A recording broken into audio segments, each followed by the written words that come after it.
Hello and welcome to the channel. As always, like the video, and if you enjoyed the story, leave a comment on if you would want more.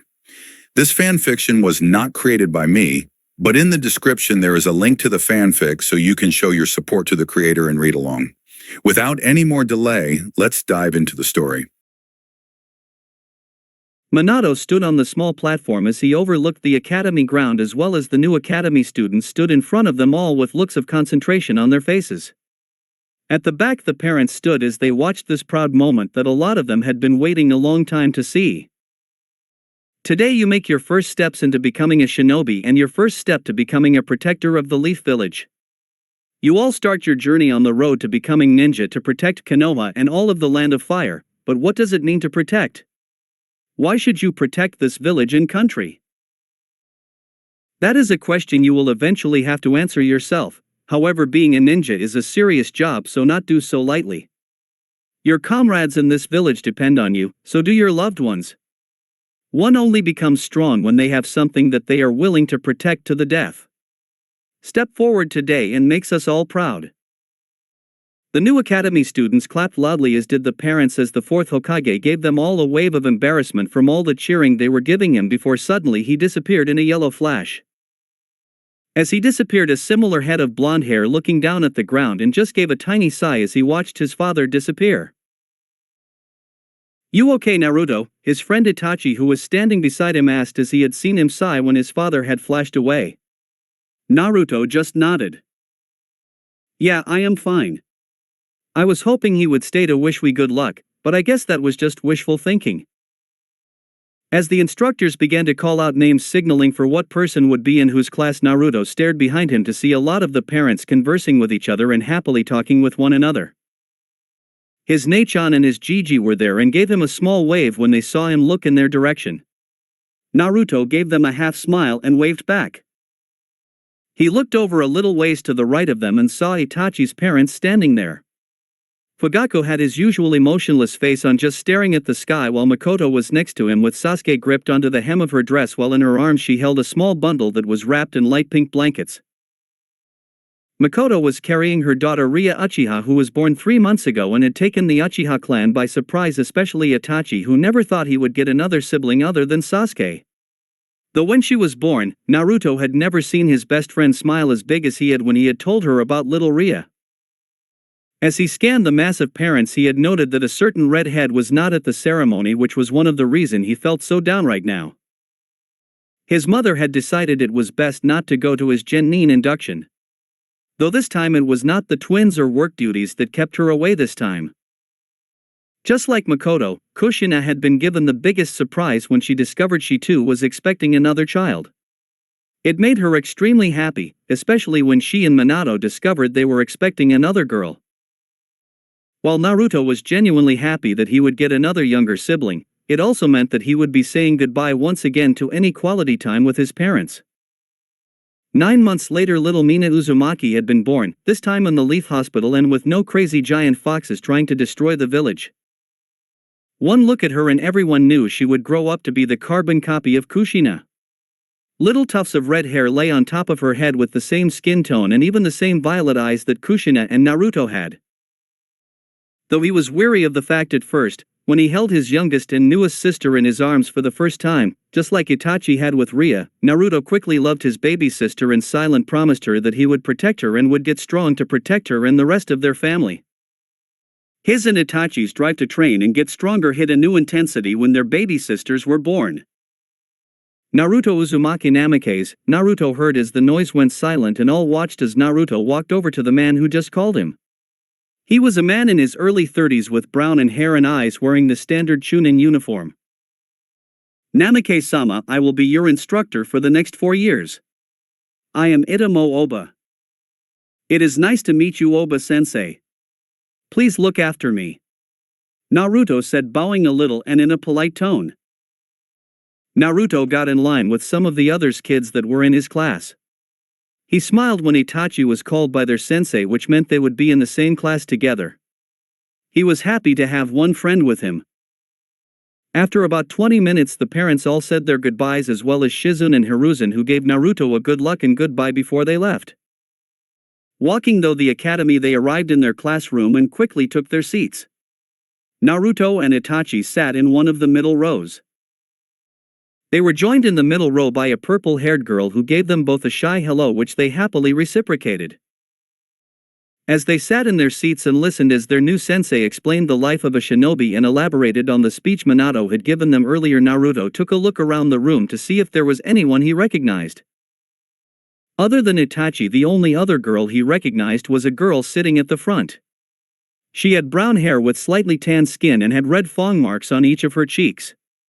By her legs he saw 3 little puppies all snuggled together and were leaning on her leg as her hand scratched one of them on the head. "An Inuzuka," Naruto whispered, to which Itachi heard and nodded. "Her name is Hana Inuzuka, the heiress of the Inuzuka clan. My Kazan and hers are old friend back from their Genin days," he said as Naruto nodded. "I think the same for mine." Continuing to look around the room, there were 2 others that stood out to him. One was a sickly-looking child who was coughing every few minutes. His skin was slightly pale and looked like he could be knocked over by a simple gust of wind. He had brown hair and arc eyes and rested his arms on the desk. The girl beside him was a purple-haired girl that had her hair tied up in a pineapple-shaped ponytail. She had a dark shirt on along with a slightly tanned skirt. She was playing with a kunai in her hands and looked like she wanted to throw it at the nearest person she could find. Naruto shook his head before his mind wandered elsewhere and thought about his current strength. His Fuinjutsu had now completed level 2 and was now moving on to level 3. Hiruzen no longer acted surprised when it came to his Fuinjutsu. He knew Naruto was in every way a prodigy when it came to the art. Since level 2 focused on weight seals and things of that nature, he and Hiruzen applied a few weight seals to him to help with his body conditioning and to improve his strength and stamina. He had mastered the water jutsu he took from his parents' library, thought it took him a little while to fully get it down. Afterwards he just found water jutsus just fitted him, and since his parents were so focused on Kushina's pregnancy, neither noticed him make a few more stops to their library. Now he knew 3 water jutsus while Itachi had knew 3 fire jutsus. His training with Shizen continued and was surprised when Tsunade got involved and decided that since Hiruzen was teaching him Fuinjutsu and Shizen is chakra control, she would teach him taijutsu since it was one of her specialties. She had tried to show him the slug-style taijutsu, but she quickly found it just did not fit his style at all. So instead she began showing him the senju style. Even though she did not use it often herself, she was trained in it since it was her clan's taijutsu style. While it was not perfect for him, he made it work, plus Tsunade had been adjusting small parts of the style to help fit him. She even had Mike Guy, Konoha's resident taijutsu expert, come and take a look at the style for Naruto. Guy had cried out how wonderful it was that Naruto was training to become a great shinobi and cried out about some youth for whoever knows why. Guy even showed him some of the Goken style.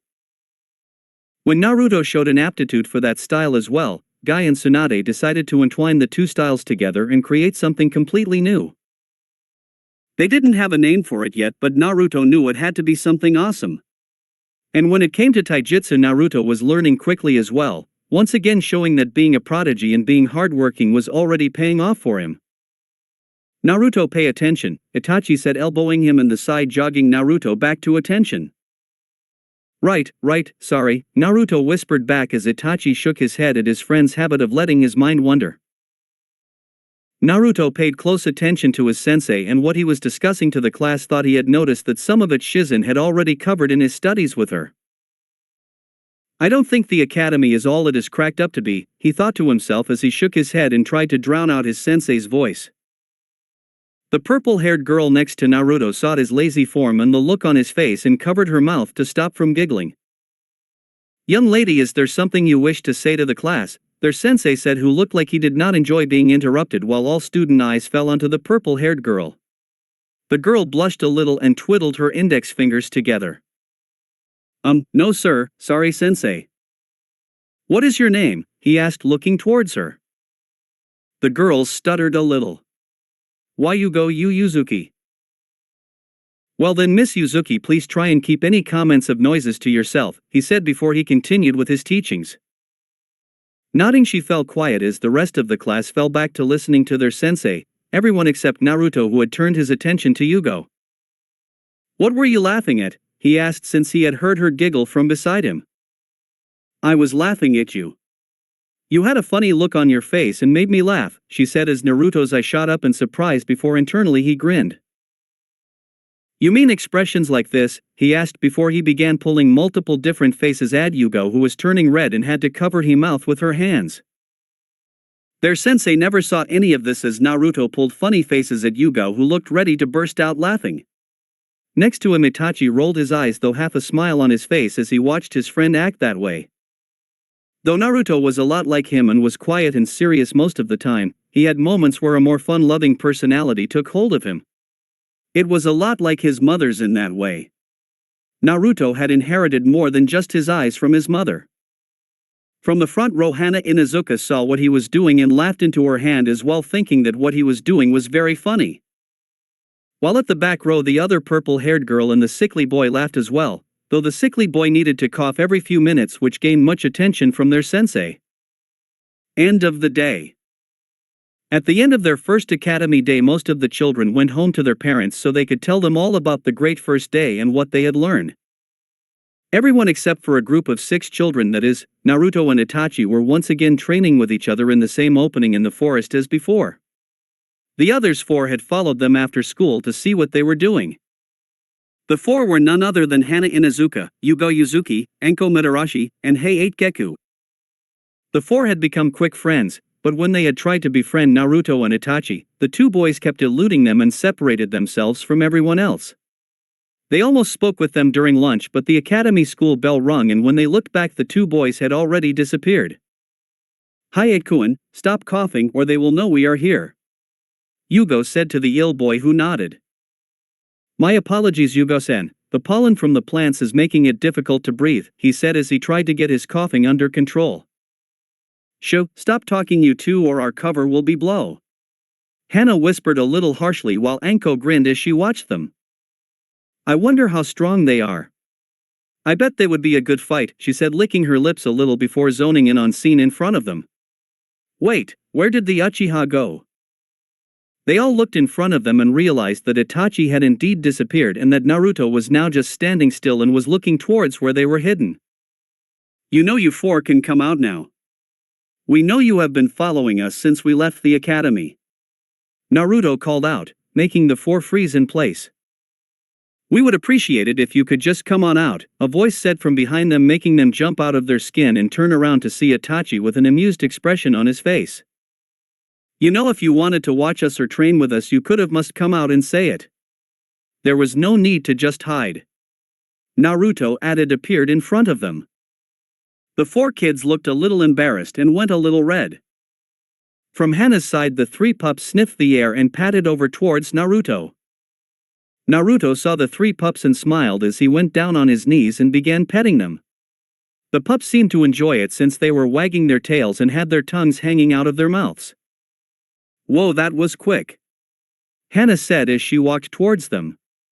"I have only had them for about 6 months and they have never taken to someone so quickly before. They must really like you. They are called the 3 Haramaru brothers," she said, introducing them. The 6 introduced themselves properly, and after a few minutes of talking and Anko asking whether they could train with them, Naruto and Itachi shrugged and told them it was fine. As the 4 revised what they had gone over the day, Anko looked towards Naruto and Itachi and saw that the 2 boys were facing across from each other. In the blink of an eye, the 2 suddenly charged forwards towards each other and began throwing punch and kicks towards each other. They stayed that way for a few minutes as each tried to land a hit on each other.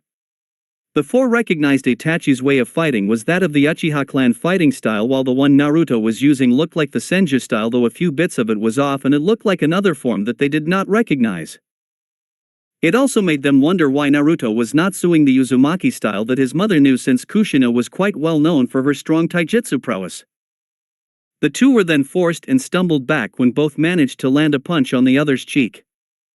Shaking out of their slightly dazed state, the 2 quickly focused their chakra and made the necessary hand seals. "Fire-style fireball jutsu," Itachi called out as he blew out a large fireball that went towards Naruto. "Water-style water bullet jutsu," Naruto declared as clumps of water shot out from his mouth. The toujutsus collided in the middle, causing a small blast to be created from the impact as well as steam from where the water met the fire.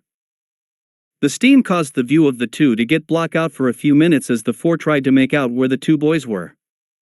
Though they knew they were fighting if the sounds they could hear were any indication. They are incredible, Yugo said as she watched their sparring bout with each other. I didn't think people our age could do elemental ninjutsu. I mean, they are so hard to do and the chakra control has to be so precise. Hayate spoke as he coughed again into his hand, making Yugo pat him on the back. Oh man, these two have good. We really need to catch up with them if they are already at this kind of level. Hana said while Yugo and Hayate nodded before noticing Anko had disappeared. Where is Anko-san? Hayate asked, looking around. Striking shadow snakes, a voice called from within the steam cloud. When it did, Naruto appeared jumping out of the cloud from one side while Itachi jumped out the other, both looking a little surprised from the interruption. The steam mist disappeared and they were all surprised to see Anko in the middle with what looked like two fairly large green snakes coming out from her sleeves, both impacting the ground where Naruto and Itachi were formerly standing. Snakes? They all thought while Naruto and Itachi narrowed their eyes as the snakes and the purple-haired girl. They were wary of her suddenly because of that snake jutsu she used. There was only one person that both were aware of that had connections to snakes and who could use snake-like jutsus, and that man was no longer part of the Leaf and was one of the worst traitors that the world had ever seen. Itachi's parents had told him while Hiruzen and Tsunade had told Naruto of this man. So it left the question to the two boys that was, now on both of their minds. How can she do snake techniques? Anko meanwhile grinned at Hana, Yugo, and Hayate's shocked looks and Naruto and Itachi's weary and thinking looks. You boys didn't think you were the only toe with tricks up their sleeve, did you? Month later. Some time passed since the 6 academy students met each other and the 6 quickly became fast friends and an inseparable group. Since the first training session, the 6 met up whenever they could and would spar with one another and help each other get stronger. The academy quickly saw that Naruto and Itachi were prodigies after only a few days.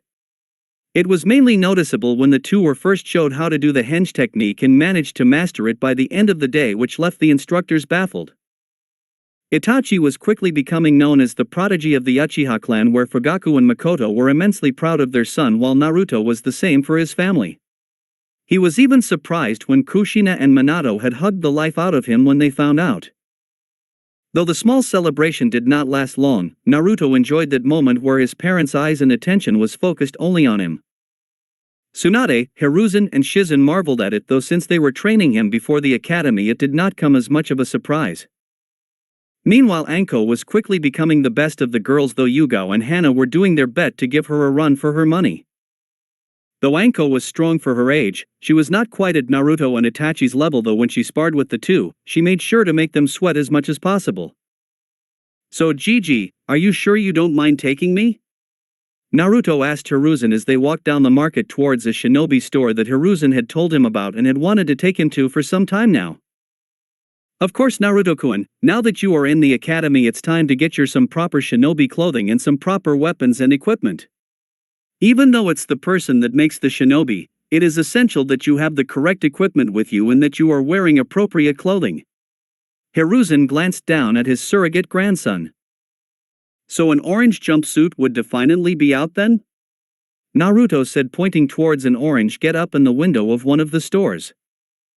Unless you want to be a walking target, then yes Naruto, it is definitely out. Hiruzen said, shaking at the mere thought of someone wearing clothing that color. Somewhere in Konoha a Jonin wearing tight green spandexes with orange leg warmers sneezed. But I didn't bring enough money Gigi, Naruto said as he began checking his pockets. I'm not sure I can afford it. Kai-chan and Tusan forgot to give me my pocket money this week. Do not worry about money Naruto-kun. I will buy you everything you need, he said, patting the boy on the shoulder. Naruto wanted to argue, but he knew his Gigi would only tell him that a grandfather was allowed to spoil his grandson whenever he wanted. Plus his Gigi was a former Kage, so if there was anyone who knew the right equipment to wear and the correct clothing then it was him. He was the man who fought in the First Shinobi War, was picked by Tobimura Senju to become his successor and lead the Leaf to victory in the Second and Third Shinobi Wars. Okay, Gigi. Naruto answered, getting a smile from Sarutobi in return. He was happy that Hiruzen still spent time with him and trained him even when he actually had a real grandson now. Konohamaru Sarutobi was born a month before little Mina was born by Hikaru Sarutobi, his eldest child and only daughter. And they named him after the village since they knew he was going to be a great shinobi one day. After walking for another 10 minutes, they eventually stopped at a moderate-sized store on the edge of the shinobi district of the market. I have been coming to this store since I was a young man, Naruto-kun. There is no place better in my mind to get your shinobi supplies than this store, he said as he led the Naruto inside. As soon as they walked in, Naruto saw locking seals on the door hinges. To stop burglars, he mused to himself. Tyranno? Sarutobi called out just as a man in his mid-30s appeared from behind the counter with brown hair and wearing civilian clothing. Ah, Hiruzen, it's good to see you. What can I help you with? He asked as he noticed Naruto beside him. And this must be Naruto Uzumaki Namikaze, son of the Minato and Kushina.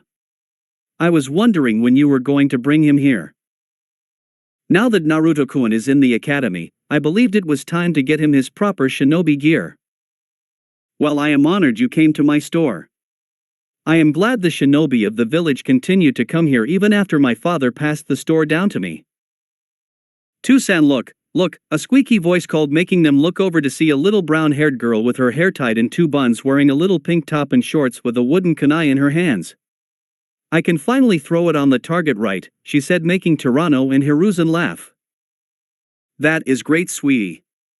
Hiruzen, you remember my daughter Ten, he said as Hiruzen gave her a small hello, as did Naruto, while the girl went towards her father, who lifted her up and sat her on the counter. Naruto looked around the store, and it was no wonder why the place was popular with the shinobi in the village, as well as why his Gigi liked it so much. On the walls as well as in secure racks were weapons of all different types. Swords, axes, nunchaku, sai, and a whole range more. On another side were rows and rows of different clothing ranging from kids his age to people the size of Akimichis, and were in a variety of colors, though most were dark colors, the brightest being a purple and red top and skirt. This also cool, he said as he began to pick through the clothing range and find something that suited him, while Hiruzen spoke with Tyranno and cooed over little Ten. 10 minutes later he had 5 black tops with a blue stripe going through the middle, while he had 5 sets of pants and sandals that ranged from black and gray in color. Next he moved on to his kunai and shuriken. The ones he currently had been ones Minato previous used and had given to Naruto since they were still in great condition. Hiruzen joined him and began helping him. He nodded approvingly at the clothes Naruto picked out. A kunai and shuriken made of chakra metal. Good eye, Naruto. Chakra metal? Naruto asked, not quite remembering what it was. It is metal that allows chakra to run through it, so that it makes the attack stronger than just using it normally, he said as Naruto marveled at it. He wondered why more ninjas did not use it, though when he thought about it, his mother used a sword, and when he had seen her using it before the twins were born, he remembered it glowed blue. He realized it must have been chakra metal. They added them to the basket and continued looking through the small aisles. They also got to a small section that had scrolls and inks for Fuinjutsu. They also sold sealing scrolls. Naruto didn't know that someone could sell sealing scrolls or other sealing-related equipment. He made a memory to save that information for later. Finally they browsed at the different weapons they had on display as Naruto and Hiruzen looked over them. You know, Naruto, your mother is very powerful when it comes to the art of a sword. She could probably fight the 7 swordsmen equally and come out on top if she wanted to. Hiruzen said as he picked up a katana, looked it over and handed it to Naruto. Maybe you might follow in her footsteps? Naruto took the katana in his right hand. He held it in his hand and swung it through the air a little. He looked it over and had to admit it was a beautiful katana, and he knew the art of a sword was a major area of being a shinobi. There was Kiri, who he knew had the 7 shinobi swordsmen of the mist, 7 of the best there was with a sword. Kumo, he had been told, learnt an academy style of kenjutsu whilst in the academy and normally carried a sword with them. Then there was Iron Country, where they had samurai instead of shinobi and were training extensively in the art of kenjutsu. Hiruzen watched as a frown appeared on his face. "What's the matter, Naruto-kun?" "I'm not too sure, Gigi. It is just the sword does not feel right in my hands," he said as Hiruzen and Tirano looked in surprise. Interesting, they both thought as for the next 10 minutes Naruto tried handling all the swords that Tirano had, but yet all of them just did not feel right in Naruto's hands, with him saying that they just felt off. "This is an interesting development," Hiruzen said, tapping his chin. "Are you sure wielding a sword is something you want, Naruto?" Naruto just nodded his head. "I want to be a great kenjutsu user and to one day surpass my Kachan." Tirano listened in and spoke what he was thinking. "You know, when my father ran this store, he always told me that a sword were like an extension of one's arm and that swords in a way have a life of their own. He said that the wielder does not choose the sword, but instead the sword chooses the wielder. Maybe the reason you don't connect with the swords is because the sword you are supposed to wield has not been made yet," he offered as Hiruzen and Naruto thought about it. Little Tenten meanwhile just listened and watched from the top of the counter. "Would you make the sword?"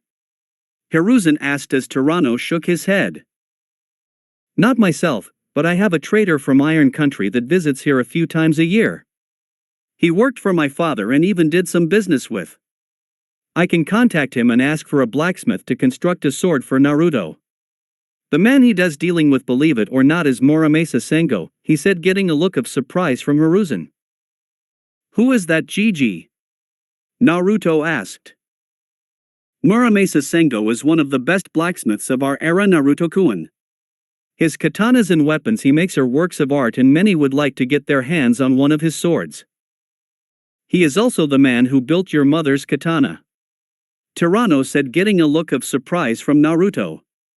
He had only seen his mother katana a few times since she always kept it in a storage seal on her wrist, but it was truly a beautiful katana. It was called the Kitetsu. Seeing his mother wield a blade was one of the reasons he wanted to become great at kenjutsu and to one day surpass her, since she was the best in Konoha. "Would you really be able to get Muramasa Sengo to make Naruto a sword?" Hiruzen asked as Tirano nodded. "He was good friends with my father and always offered to help him. He gave me the same courtesy. Knowing that he is building a first-class katana for a boy who wants to be a great kenjutsu wielder and uses its strength to protect those precious to him, I know he will say yes. It might take a month or two, but expect one of the finest katanas you will ever see becoming yours, Naruto," he said, making the boy smile brightly. "We can sort out payment later," he said as they all nodded and paid for the current equipment in their basket. "So I would like everyone to say congratulations to your classmates Itachi Uchiha, Naruto Uzumaki Namikaze, and Anko Mitsurashi for passing the academy in just 1 year. Wish them all the best as they take their first major step as shinobi of the leaf."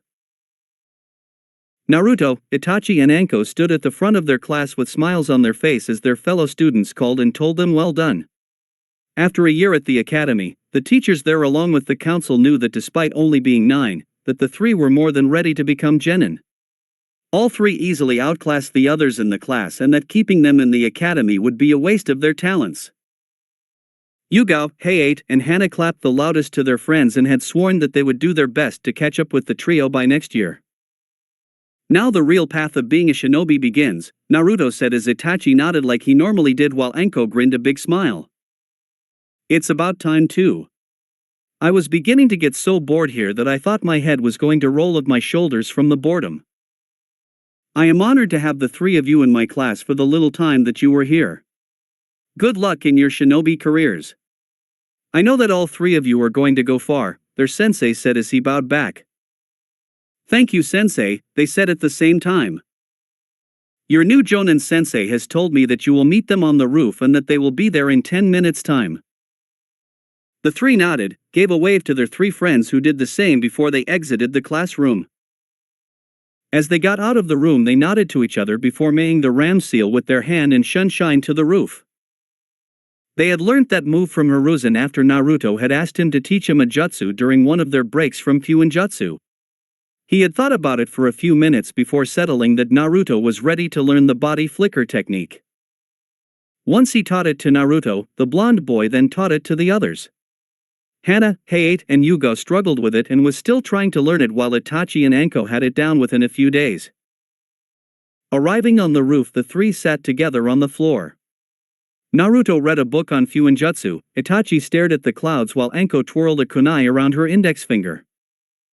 "So any idea who we have as our sensei?" Anko asked the two boys. Both shook their heads. "No idea, but I hope they are strong whoever they are." "I can't wait to get some more training done," Naruto said, showing just how much of a training nut he was. Thankfully it was not on the level of a certain spandex-wearing jonin.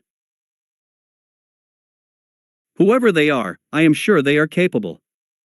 Hokage-sama would not have put us with someone who could not handle the task." As they nodded, Naruto gripped his hand a little tightly on the sword that he was carrying in his right hand before he placed it in his lap.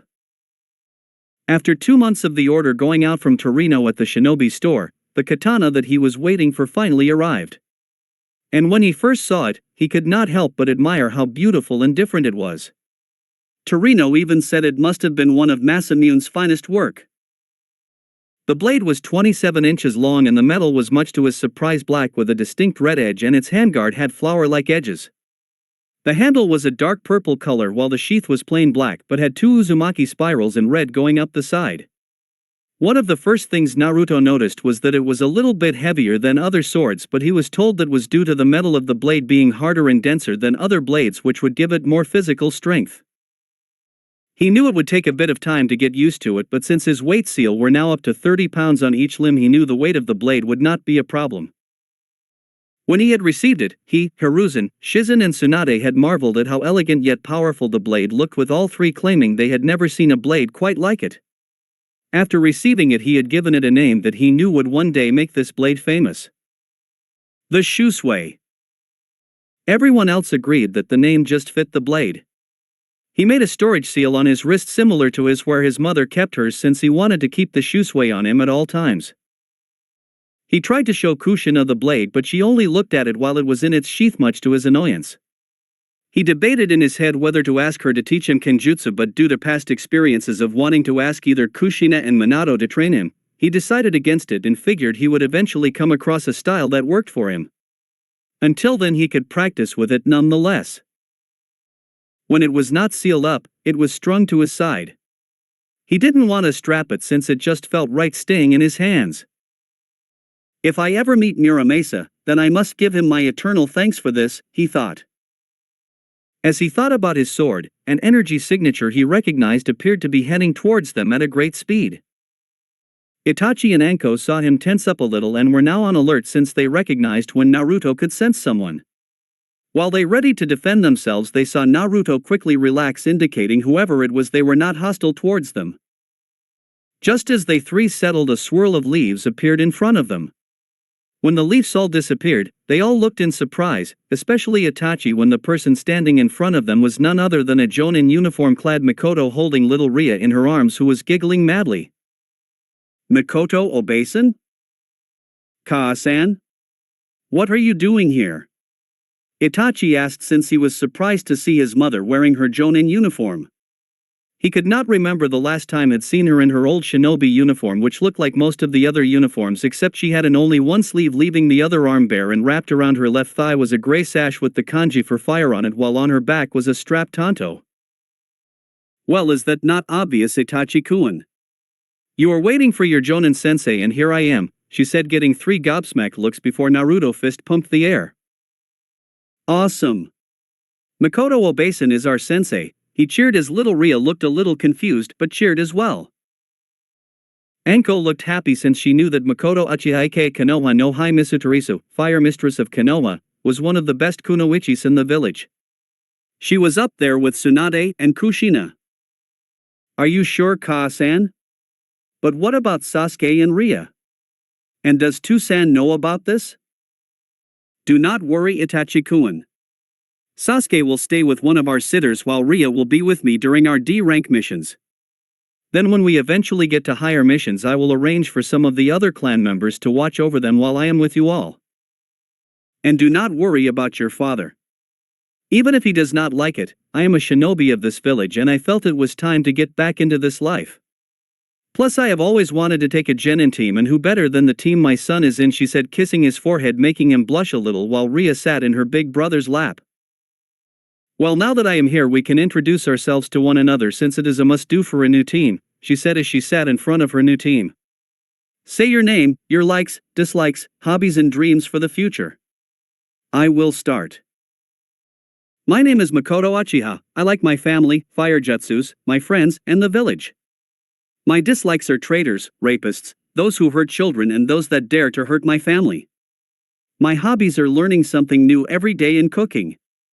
My dreams for the future has already come true, she said as she looked at her oldest and youngest and smiled. Anko, why don't you start? My name is Anko Mitsurashi.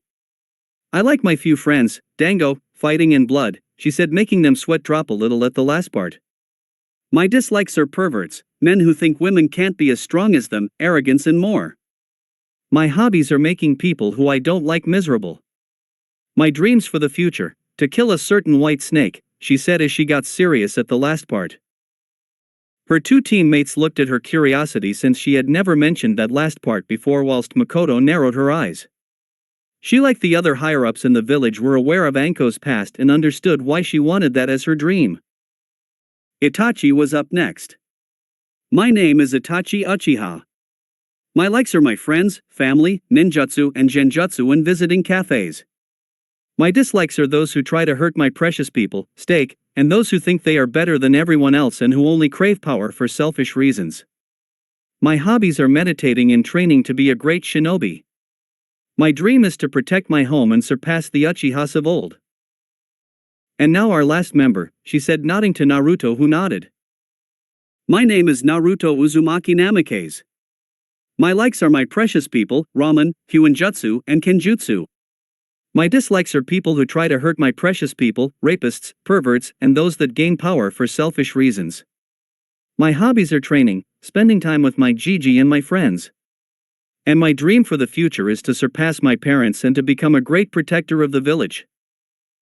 That is a wonderful dream, Naruto. It sounds like you want to be Hokage one day? Naruto shrugged. If my path as a shinobi leads me there, then I guess so. Me, Ria said as she put her hand up, wanting to have a go, making the others laugh at the cute little girl. Another time, Ria-chan, Makoto said, taking her daughter from her eldest and making the girl pout a little. So what do we do now? Naruto asked. Well, now we will break up for the rest of the day. We don't need to get familiar with one another since we all know each other. Tomorrow I want all of you to go to Training Ground 13 since I want to test how strong the three of you are. I have an idea on Itachi and a little on Naruto, but none on you, Anko. I want you all there at 9 a.m. Understood? Hi, Sensei, the three spoke, making Makoto smile. This is going to be an interesting experience. I can't wait to rub and cushion his face, she thought, chuckling evilly in her mind. Since you are the only team who have currently graduated from the academy, the three of you are automatically made genin. I hereby announce us as Team 13, she declared, getting big smiles from Naruto and Anko and a small smile from Itachi. Nodding and smiling at them and saying goodbye, Makoto shined away with Ria in her arms, leaving the new genin team alone. In Hokage office. Minato sat behind his desk, putting a hand through his hair as he sat across from one of the few men in the elemental nations that could fight him one-on-one. On his right was Kakashi and on his left was Jiraiya, whilst Kushina was sat next to him. Over on one of the sofas was Sarutobi with his pipe in his mouth, as remained passive but on alert with their guests. The man in front of them was the fourth Raikage of Kyuubi and the man who Minato had many battle with in the past. Was a big man with dark skin and whitish blonde hair that was slicked back with a goatee on his chin. He wore his Raikage cloak and hat, whilst around his wrists were golden weights and around his waist was a large gold belt. Beside there were two men. One had white spiky hair that covered part of his left eye and also wore a standard white Kyuubi flak jacket. On his back was a cleaver-like sword and on his right arm was the symbol for black lightning. To his right was a Caucasian man wearing the standard Kyuubi shinobi uniform but had bandages wrapped around the top of his head and his forehead protector covered his right eye. "Welcome to the Leaf Village, Raikage-sama. I am happy that you made it here safe and sound." Minato spoke as he snorted a little but thanked him nonetheless. "Yes, well, since we are here, we may as well get right down to it.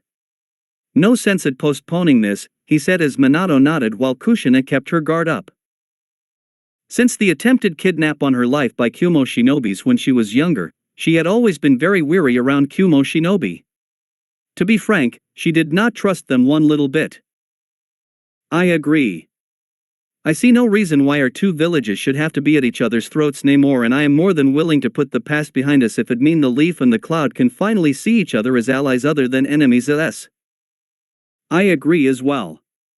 As Raikage, the safety of my village is my top priority and it will always come first. If it means keeping any ridiculous wars from breaking out again, then I will do it." Minato nodded to that as well. Though he and Ina never exactly saw eye to eye, he was glad that as the Kage of his village he understood that alliances would truly benefit one another. Kyuubi had always been more militarized than Konoha, but then again Kyuubi had always been a very tightly knit and army-like village, whereas Konoha was a bit more relaxed in that sense but always kept their guard up. "I am surprised that your brother B is not here. Normally the two of you are inseparable," Minato asked as he narrowed his eyes a little at the comment. "B is a Jinchuriki, therefore he knows that his place is to stay at the village and be a protector Kyuubi. As a Jinchuriki he is a tool to be used to keep Kyuubi safe." The Leaf Ninja frowned at that but knew that was mostly how other Jinchuriki were treated like. "You know, I have always been curious to who the Jinchuriki of the Kyuubi was. Since you know who Kyuubi's Jinchurikis are, do you not think we should know who yours is?" That made everyone tense while Kushina and Minato looked at the man dangerously. Something that made the white-haired man tense and prepare himself. Kakashi did the same. "That information is classified, Raikage-sama," Minato spoke in a calm and even tone. "Oh, so do you believe that my village does not deserve to know of your weapon while you know ours?" I said with his voice getting a little louder. Kushina slammed her fist on the table. "Jinchurikis are not tools that you can control simply because of what they contain. They are human beings who carry a great burden on their shoulders." I didn't look affected by the comment but instead just raised an eyebrow at her outburst while Minato smoothed her by rubbing small circles on her hand. "You are oddly protective towards them, which leads me to guess that your Jinchuriki is someone close to you." All the Leaf Shinobi tensed again and were mentally preparing themselves for some kind of confrontation since Kushina's face contorted to a look that showed she was ready to kill. "Well, if you won't tell us, then perhaps it was a mistake coming here, since you cannot be honest with us when we are being honest with you." "Honest?" Kushina said, snorting. "Like how you tried to kidnap me when I was a girl and yet tried to deny it." "Yes, very honest. What my father did when he was Raikage does not fall to me. To be honest, I never really understood the big fuss about you Uzumaki. All you were ever good at was Fuinjutsu and Kenjutsu. The rest you were just mediocre at." Kushina looked like she was about to bow up at the comment I was making at her while the white-haired man just shook his head and face-palmed. Minato did the same thing, knowing this meeting was not going well at all. A and Kushina had never liked each other and he knew it was a mistake bringing her to this meeting. "Perhaps coming here was a mistake," I said, standing up from his chair, making everyone else stand up as well. "Perhaps we can speak more of this tomorrow. Let's keep a cool head, think on it tonight and then resume tomorrow the details of the alliance," Minato offered, since he really wanted some kind of treaty to be formed between their two villages which could stop any confrontations from happening in the future. Minato did not wish for another war to break out. He wanted to keep the children of the village to have to succumb to that path. I scoffed but nodded nonetheless. "Tomorrow we will continue this. Until then we shall take up residence in the Golden Leaf Hotel," he said as Minato nodded. I then jumped through the window, making his departure from the meeting. The white-haired man sighed before giving Minato a small smile. "Sorry about the window." "It's okay. We know of a few people who tend to not use doors, Minato said, motioning to Jiraiya, who scratched the back of his. The white-haired man nodded and walked out through the door with the other man following behind him. When the door closes, everyone breathed easily despite how badly the meeting went. Well, that could have gone better, Kushina said as she checked her nails as everyone playfully glared at her while she whistled innocently. With Team 13. Night began to fall as Naruto, Anko and Itachi sat at Ichiraku's ramen while Shizen sat to the side of them with Mito and Eiji by her side. She was looking after the children since after the meeting with the Raikage, many of the clan heads were having a get-together. Mito and Eiji sat on their seats playfully swinging their legs with noodle hanging from their lips while Naruto had little Mina seated on his lap, who was now almost a year old and was clapping her hands as Naruto fed her a little bit of ramen. Those of Uzumaki blood just naturally like ramen, no matter how young, Shizen commented as Itachi and Anko nodded in agreement. You love ramen, don't you, Mina-chan? Naruto said to his baby sister, who just nodded her head and gave him a smile showing the few teeth she had. Ah, she is so sweet, aren't you, Munchkin? Anko said. Despite being a very tough and tomboyish girl, even she had to admit that little Mina was adorable. Naruto smiled at the interaction between Mina and Anko while Itachi smiled at the scene. Naruto then felt a pull on his sleeve only to see Mito and Eiji looking at him with big eyes and holding their arms out. Naruto had a strange look on his face as he stared down at his two siblings. Despite loving them both, the whole thing with his parents and their attention was due to the twins, and in all honesty he had been a little distant from Mito and Eiji, especially Mito, since she was very clingy towards him and just wanted to follow him everywhere. Mina, despite nearly being one, was showing the same signs. The two little girls just loved being with their big brother. Eiji was the same but not as clingy. Shizen saw his slight dilemma and picked up the two twins. No, I want Naro, Mito complained as Eiji nodded in agreement, but Shizen gave them a warm smile. No, sweeties, it's time to go home. You both need your baths, she said, getting a disagreeable look on the twins' faces. Mito-chan, Eiji-chan, Naruto said, getting the twin attention. When I come home, I will try to read you a bedtime story, okay? He said, getting smiles from the two, making a small smile appear on Naruto's face in return. Shizen then put the two down and placed Mina into the stroller, who began to cry a little, not wanting to be out of her big brother's warm embrace. Naruto, are you coming? Shizen asked. Not just yet, Nei-chan. I going to have one more bowl. Alright, but be home soon. That you might be a shinobi now, but you're still 9 and you need your sleep, she said. That goes for all of you too. Anko and Itachi nodded as well and then watched as Shizen gave Naruto a kiss on the forehead before leaving with Mito, Eiji, and Mina back to their home. As they left, Naruto sensed the Umbus that were watching over them move to follow Shizen and his three siblings. They watched them go before Itachi turned to Naruto. Still trying to put space between them, aren't you? He asked as Naruto sighed a little and nodded. Anko looked at him weirdly. Why are you trying to put space between them? They are adorable, I just want to eat them up, she said while Naruto just didn't say anything.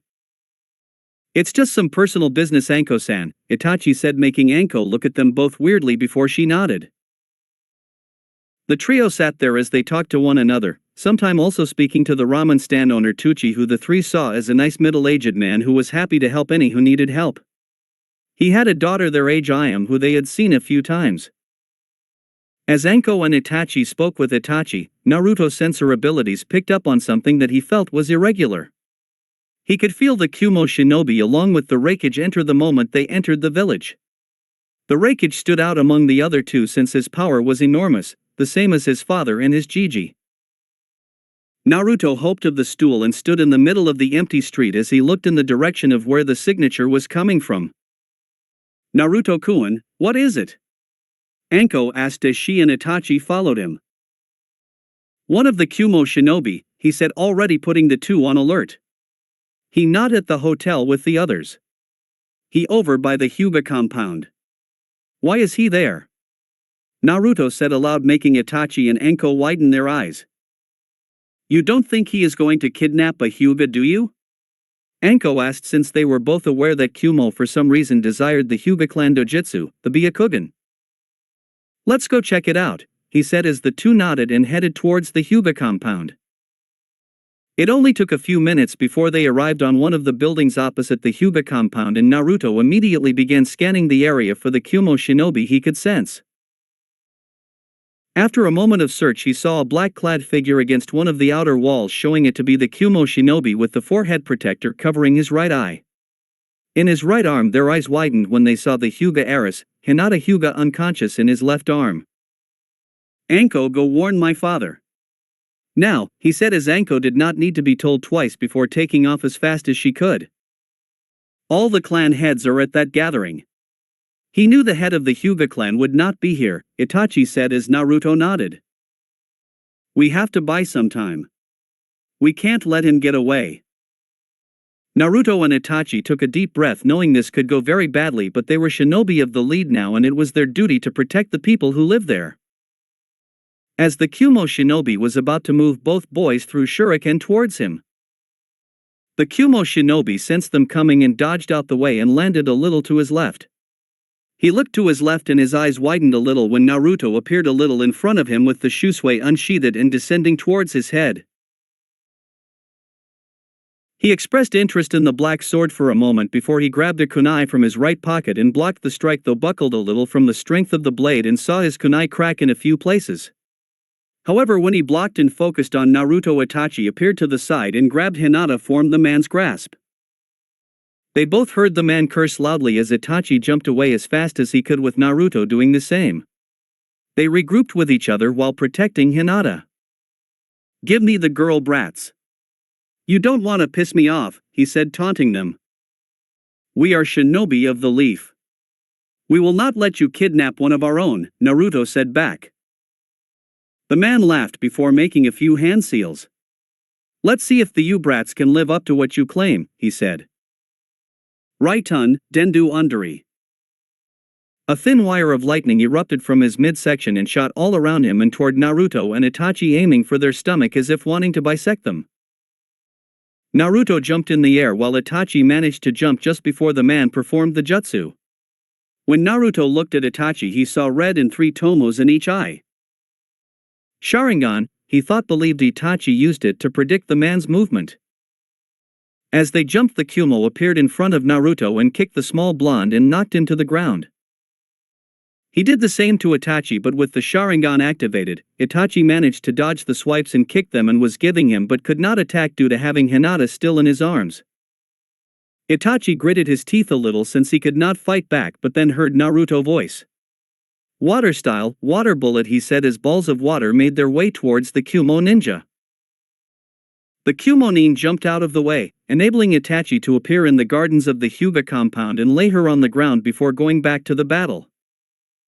Returning, he saw Naruto with his blade redrawn, blocking quick and powerful strikes from the Kumo nin. Though Naruto was managing to block, the man's superior strength forced him to get pushed back and against a wall. The Kumo nin grinned before finding kunai being thrown towards him. Cursing again, he humped back and away from the kunai. Naruto and Itachi then stood next to one another and charged towards the enemy. Naruto threw punches and palm strike towards the Kumo nin, specifically trying to hit a few of the weakened pressure points that Tsunade and Shizen had told him about. Itachi meanwhile was trying to sweep his legs with his Uchiha style. They tried pushing him back, but the man was an adult and his physical strength was superior, so they used their smaller bodies to dodge his strike, which were quite slow, and were able to dodge them. Though he did manage to land a few hits on the two, he was surprised that they just kept getting back up and throwing strikes toward him. He swore he even felt a low-level genjutsu get put on him before he managed to quickly get RD of it with a pulse of chakra. The Uchiha, he thought, since he knew with the Sharingan, Itachi would try and put him in a genjutsu and trap him. The Kumo ninja started getting annoyed when the two genin did not let up before they both jumped back. "Katan, Gokaki no Jutsu," Itachi called as a fireball erupted from his mouth and toward the ninja. The ninja saw it coming and jumped in the air to dodge it, but his eyes widened when he saw Naruto was now in front of him and had shusui drawn out again. Naruto swung his blade just as the Kumo nin tried to push himself back. Despite the dodge, the tip of the shusui sunk into the man and slashed him across the chest. Naruto landed next to Itachi, both who got in their stances again as the Kyuubi fell back a little and gripped his chest. "You little shit," he said as he checked his wound and saw it was shallow but went across most of his chest. "What are these kids? They are no ordinary children," he said and looked into their eyes. Itachi with his Sharingan and Naruto with his violet eyes gazed intensely towards him. "Raiton, Sajifurishu," he said as his two hands surged with lightning and put them together. He did not realize that Itachi had just coped his jutsu when he saw the hand signs. Just as the attack was about to be sent off, another strong chakra signature appeared around them and a blur shot out from the Hyuga compound and struck the Kumo ninja in the chest. "Hakusenjuni Sho," the Hyuga cried out as he struck the Kumo nin 32 times in the chest. When it was over, Naruto and Itachi watched as the man stumbled back a little before blood spurted out of his mouth, his eyes rolled into the back of his head and dropped to the ground dead. They looked at the Hyuga and saw he looked just like the clan head Hayashi, making them realize he was Hisashi Hyuga, the younger twin brother of Hayashi Hyuga. Hisashi glared at the fallen man before he made his way over to the two boys and gave them a bow. "Thank you for protecting Hinata." They were about to respond before Naruto felt a large mass of multiple chakras appeared. From their right they looked over and watched as Naruto's parents, Jiraiya, Tsunade, and the clan heads appeared along with a few Umbu. "Naru-chan. Itachi Kun." Naruto and Itachi winced a little when they heard their mother's voices and quickly found themselves glommed by Kushina and Makoto, who began to threat and check them over. Both saw the bruises that were beginning to form on their faces and glared towards the fallen shinobi.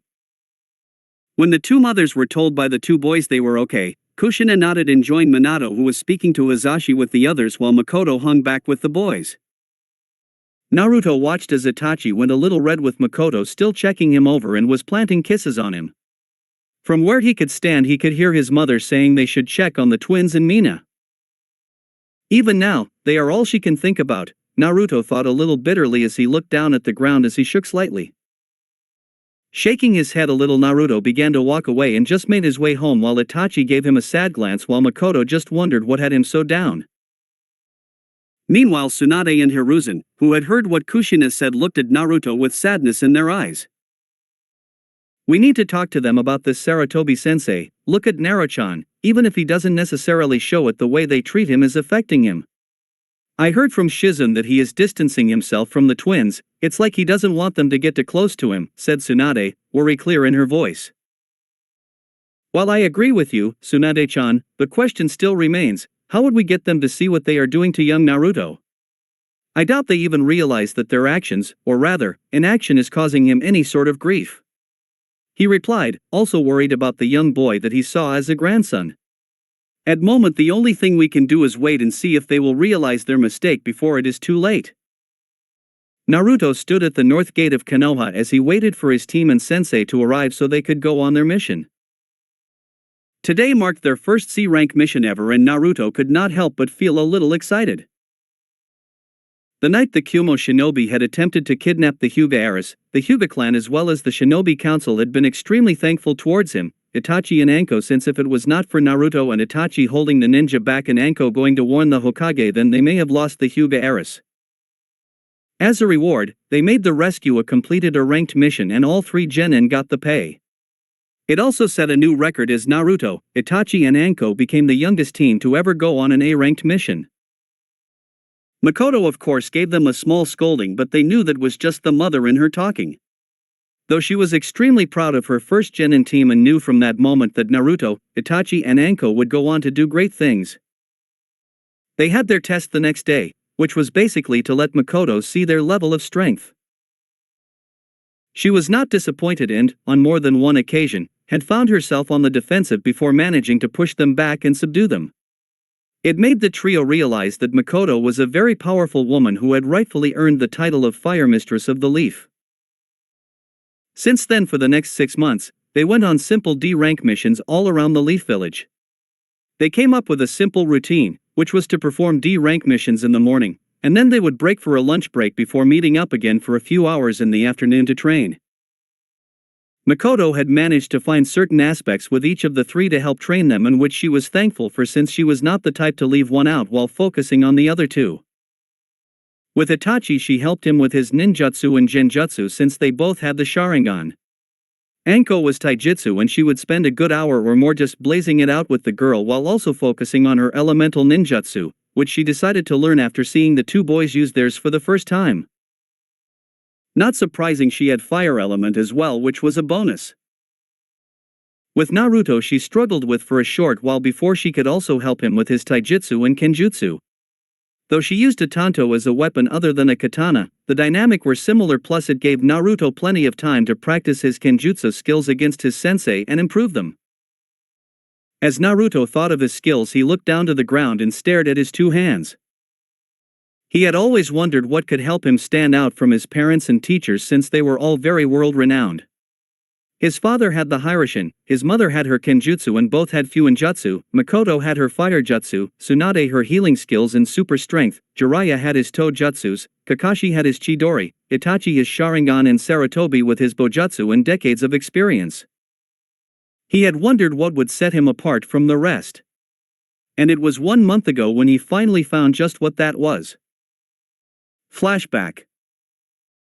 Naruto panted a little as Tsunade threw another punch towards which he managed to jump to the side and dodge at the last second. He regained his footing and charged towards Tsunade. This was one of their normal taijutsu spars that Tsunade began ever since she began teaching him. They were in a small training on the Senju compound that they used recently over the few years, since Tsunade was the last of her clan and she did not want to see her ancestral home collect dust.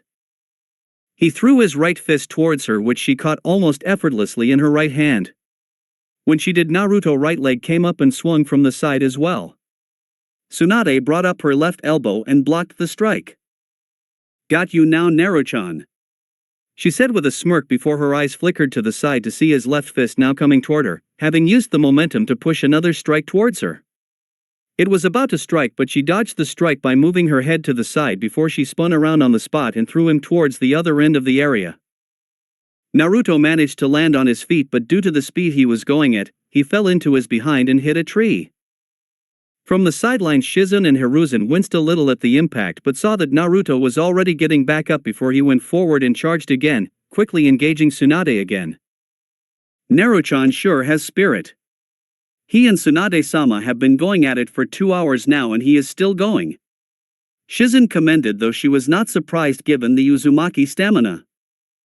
"Naruto-kun has come a long way in these few years." Hiruzen commented, amazed at how far the young blonde had come since he began his training with them. "Are you and Tsunade still planning on showing him the Shosen Jutsu?" he asked as Shizen nodded. "Tsunade-sama wants him to know it just in case of emergencies, plus his chakra control has only gotten better. I dare say a few more years and his control might surpass my own." She had even been thinking of giving him the Sozo Seze on his forehead, but she wanted to leave that decision to Naruto. Hiruzen nodded, knowing that while the Sozo Seze Tsunade created was indeed amazing, it had its drawbacks by shortening one's lifespan. Back with Naruto, Naruto panted as Tsunade kept throwing him around like a rag doll. Her taijutsu is just too strong. It is no wonder she hardly needs to use any ninjutsu or genjutsu. He thought before his eyes widened when her hand glowed blue and she clenched it into a fist. "Be ready, Naruto-chan," she shouted to him before she brought her fist down to the earth, causing the ground in front of her to begin cracking apart and causing the earth to tear apart. The ground around Naruto felt like an earthquake and did his best to keep his footing. Tsunade's strength was always going to be a game changer, even if she was the one who was winning. When he was about to jump out of the war zone, he felt his foot get stuck and trapped between a piece of the rubble and kept him in place as the ground in front of him burst open and debris went flying towards him. Tsunade, Hiruzen, and Shizen saw his foot had gotten stuck and were about to dash over to help him when they stopped and watched Naruto perform a feat Hiruzen and Tsunade never thought they would ever see again. Not knowing what to do, Naruto unconsciously channeled chakra into his hands and grasped his palms together. Just as the rubble was about to hit, pillars of wood suddenly shot out of the ground and formed a protective dome around him which stopped the debris in its tracks. As the shaking stopped, complete silence was heard as Naruto looked at the wooden dome in front of him with eyes widened so much they looked like they would fall out. To the side, the three older shinobi were in a similar state as Tsunade had even dropped to her knees as she saw one of her grandfather's techniques. It's not possible. Tsunade muttered, trying to understand what just happened, while Shizen was muttering that it had to be some kind of genjutsu and tried to dispel it. Naruto. Hiruzen muttered as he looked at the boy who was in a similar state to them. Just what are you going to become? End flashback. A day I will never forget. Naruto thought as he and his three teachers came to the conclusion that somehow, which they were still trying to figure out, that Naruto had received the most legendary bloodline Konoha had ever had. The Mokuton.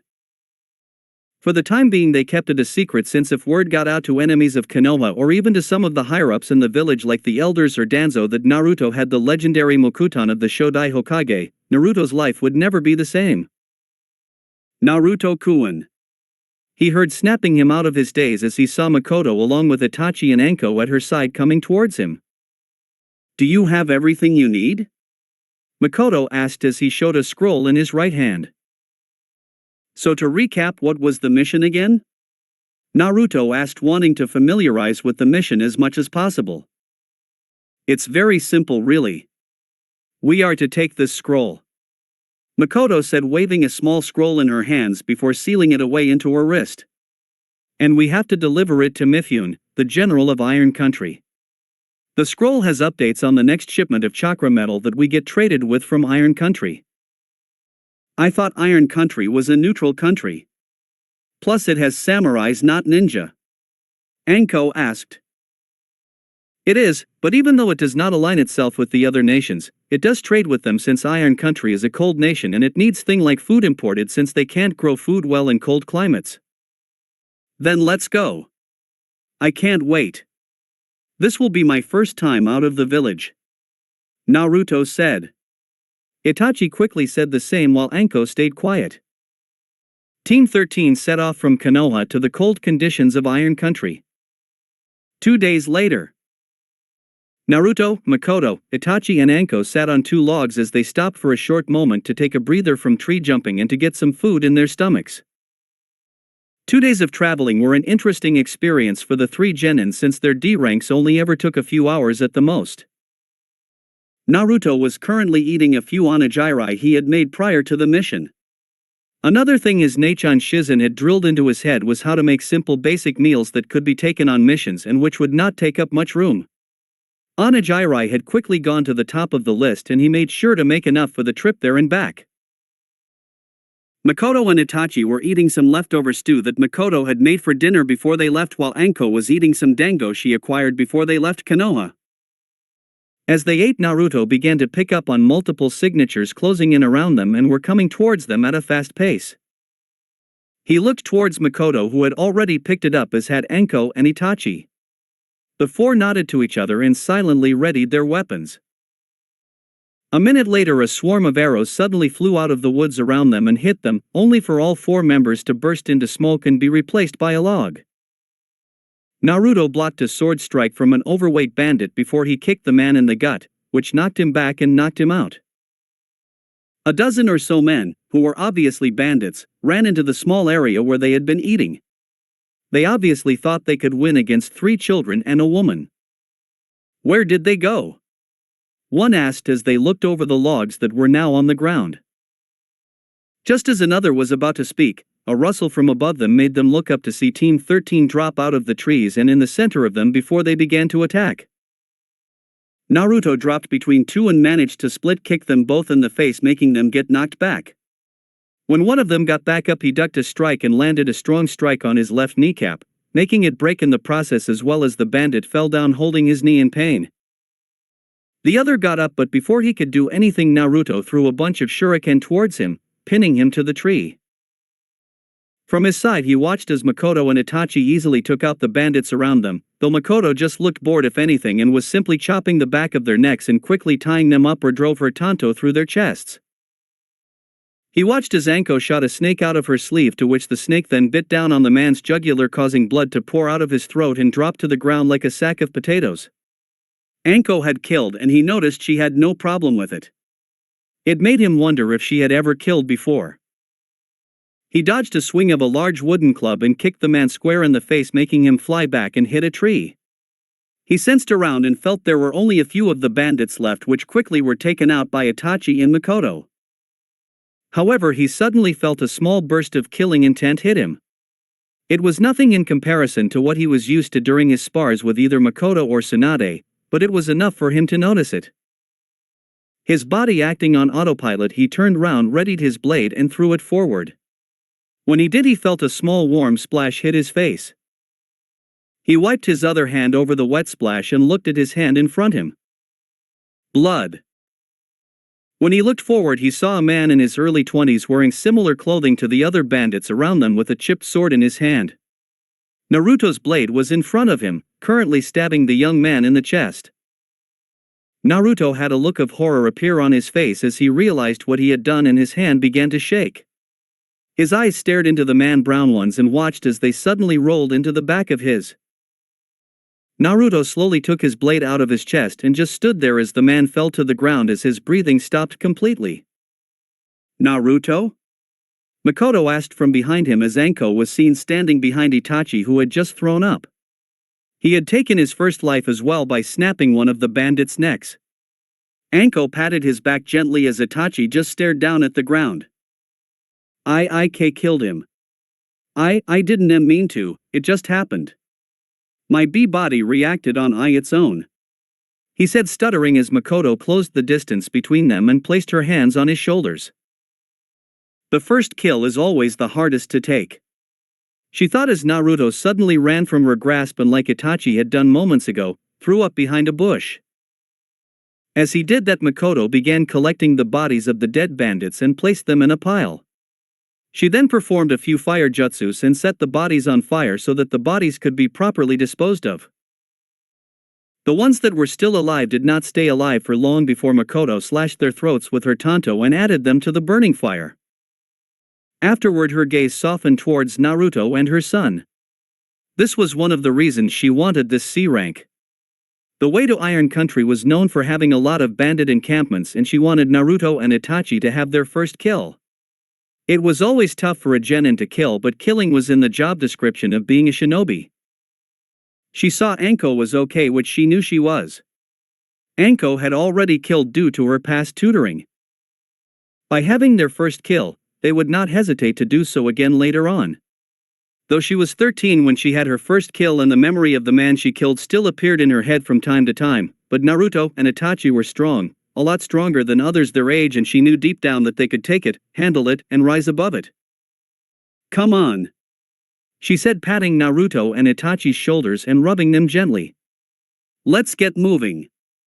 We should cover as much ground as we can while we still have light," she said, making the three genin nod. Naruto and Itachi were a little slower than normal, but that's because their first kills were on their minds and would be for a few more days. 2 days later. "The scroll we were sent to deliver, Mifune-sama," Makoto said as she, Naruto, Itachi, and Anko stood in a large office that had numerous blades and samurai armors decorating around it.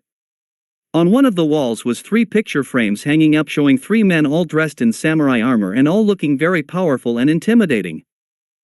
"Thank you, Uchiha-san," a man said from behind the desk as he took the scroll politely from her and began to read the contents of it. Mifune was an elderly man, so to speak, perhaps in his late 40s, early 50s.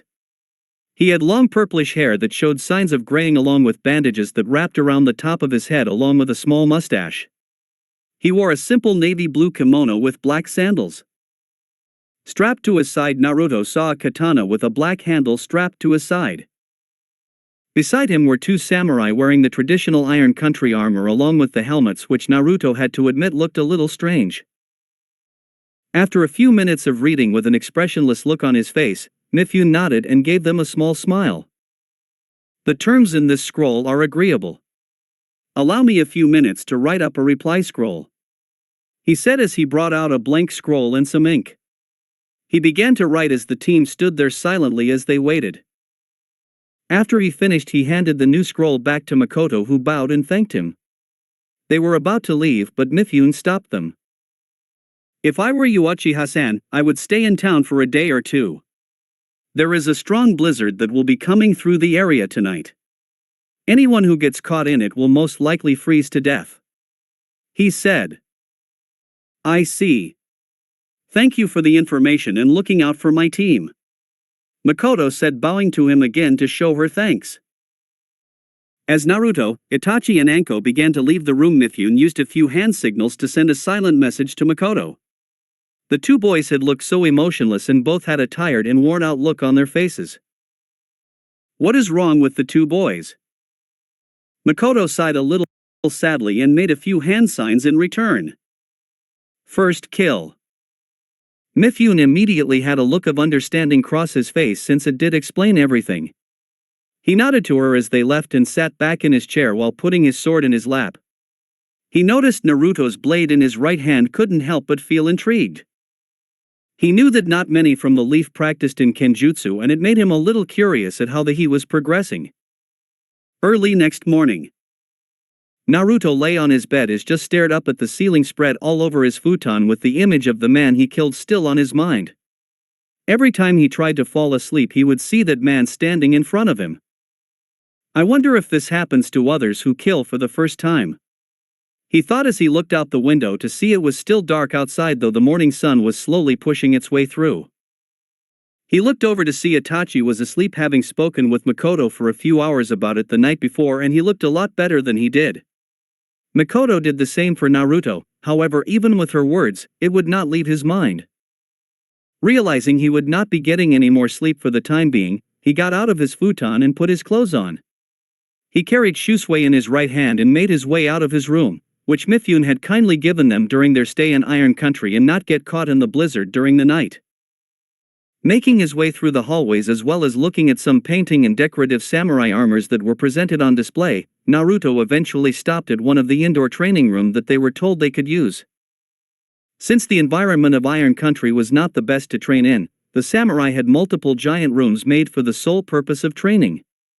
In the room Naruto went in, there were training dummies made of both wood and stone, a large circle about 10 meters wide for small time spars to take part in, as well as racks for weapons of various kinds. He went over towards one of the wooden training dummies and unsheathed Shusui and began to train with his sword. The blade didn't feel very heavy to Naruto anymore since he had carried it around for nearly 6 months and had both grown accustomed to it as well as got physically stronger. For about 30 minutes Naruto danced around the wooden dummy, slashing and stabbing at the straw dummy, though since he had no specific sword style, he was just sort of going with the strikes.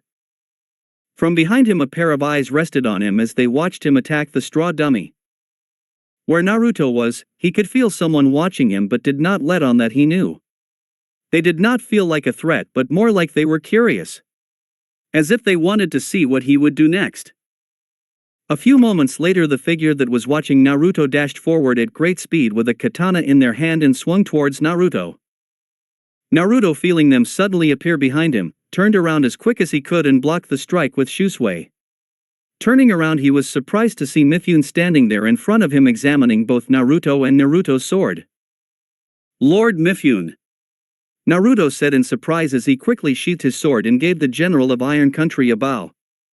My apologies for engaging you, Naruto said, but quickly saw that Mifune was waving it off. I engaged you, young Namikaze.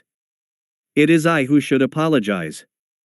I wanted to see how well you acted with a blade since I saw you carrying it the other day. I must admit your reaction time with it is quite impressive. Thank you, Lord Mifune, Naruto said, a little taken back that one of the best sword users in the world was complimenting him. Though by your footwork and the way you hold the blade, you do not have a style for it? He asked as Naruto shook his head. Does your mother Kushina Uzumaki not teach you? She is an expert in Kenjutsu last I checked. Since he found it odd that a boy with a mother as well versed with a blade as Kushina was, did not have a sword style already.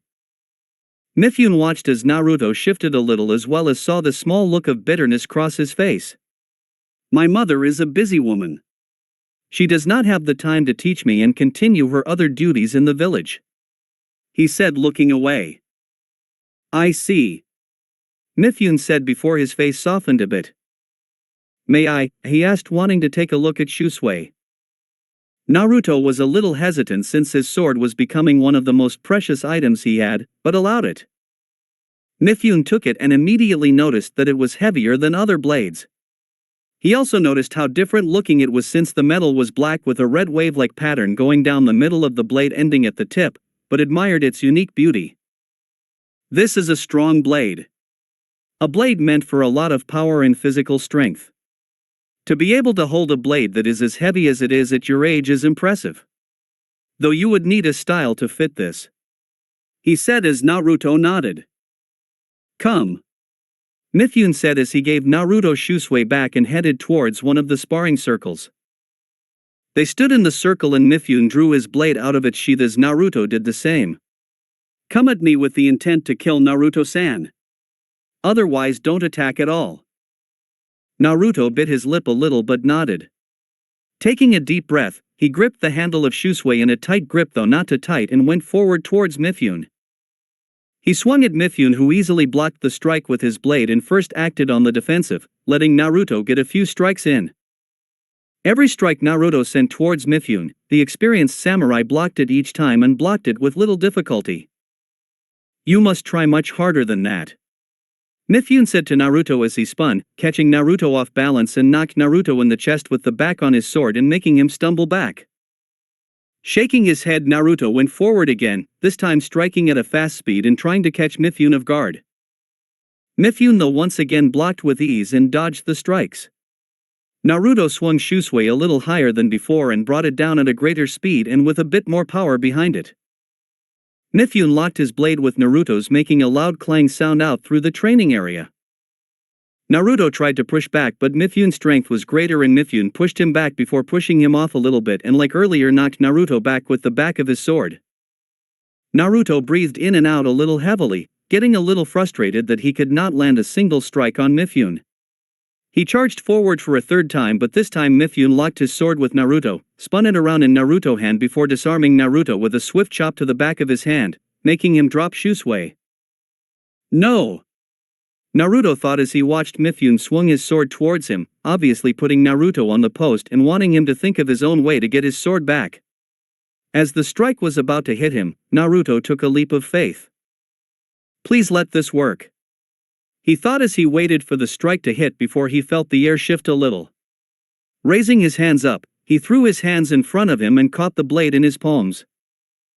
Mifune for one was a little taken back by the sudden move. The strike may not have been very strong since he was holding back a lot but still to catch the blade in two palms like that had impressed Mifune. Not bad. He thought as he slid the blade out of Naruto's palms. He swung again towards Naruto but this time Naruto used his stature to his use, ducked, and rolled towards his blade. Picking the Shusui up, he brought it up and deflected another strike. Not bad. Now you are thinking like a swordsman, however, you should never drop your sword in battle as your opponent may use it against you. Mifune said and leading to example, pushed Naruto away again but this time knocking Shusui out of his just enough to make it fly in the air. Mifune reached and grabbed it before holding the two blades against Naruto's neck in a scissor-like form. Naruto meanwhile was a little awestruck at how quickly that just happened, reaffirming how strong Mifune was. Mifune examined the boy. He has talent, that's for sure. If he works hard enough and find the right style then he will be a force to be reckoned with. Mifune gave the sword back to Naruto who accepted it before taking a few steps back. He sheathed his sword, but kept his hand on the handle. Again. He said, making Naruto look at him for a few seconds before smiling internally and charging forward as the two sparred for the next few hours, Mifune fully believing that Naruto was going to be a force to be reckoned with as he got older. One day later. Naruto packed his belongings and put them away into a storage seal as he and his team prepared to set off back for the Leaf Village. Itachi, Makoto, and Anko were waiting for him just outside the room as Naruto finished the last of his packing. Shusui was strapped to his side as he patted the handle. Having sparred with Mifune a lot during the stay, Naruto felt that he's somewhat improved as a swordsman and was taught that to be a great swordsman, his sword must become one with him, like it was an extension of his body. Mifune also drilled into him to have patience since patience was a key element for a swordsman.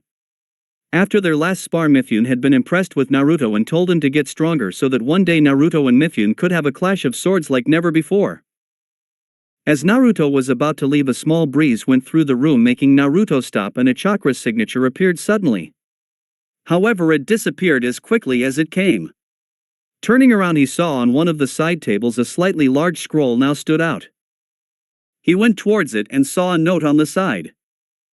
This style has no master and has yet to be mastered. It will teach you the basics and fundamentals but will allow you to create your own techniques. Perhaps you can be the first. Mifune.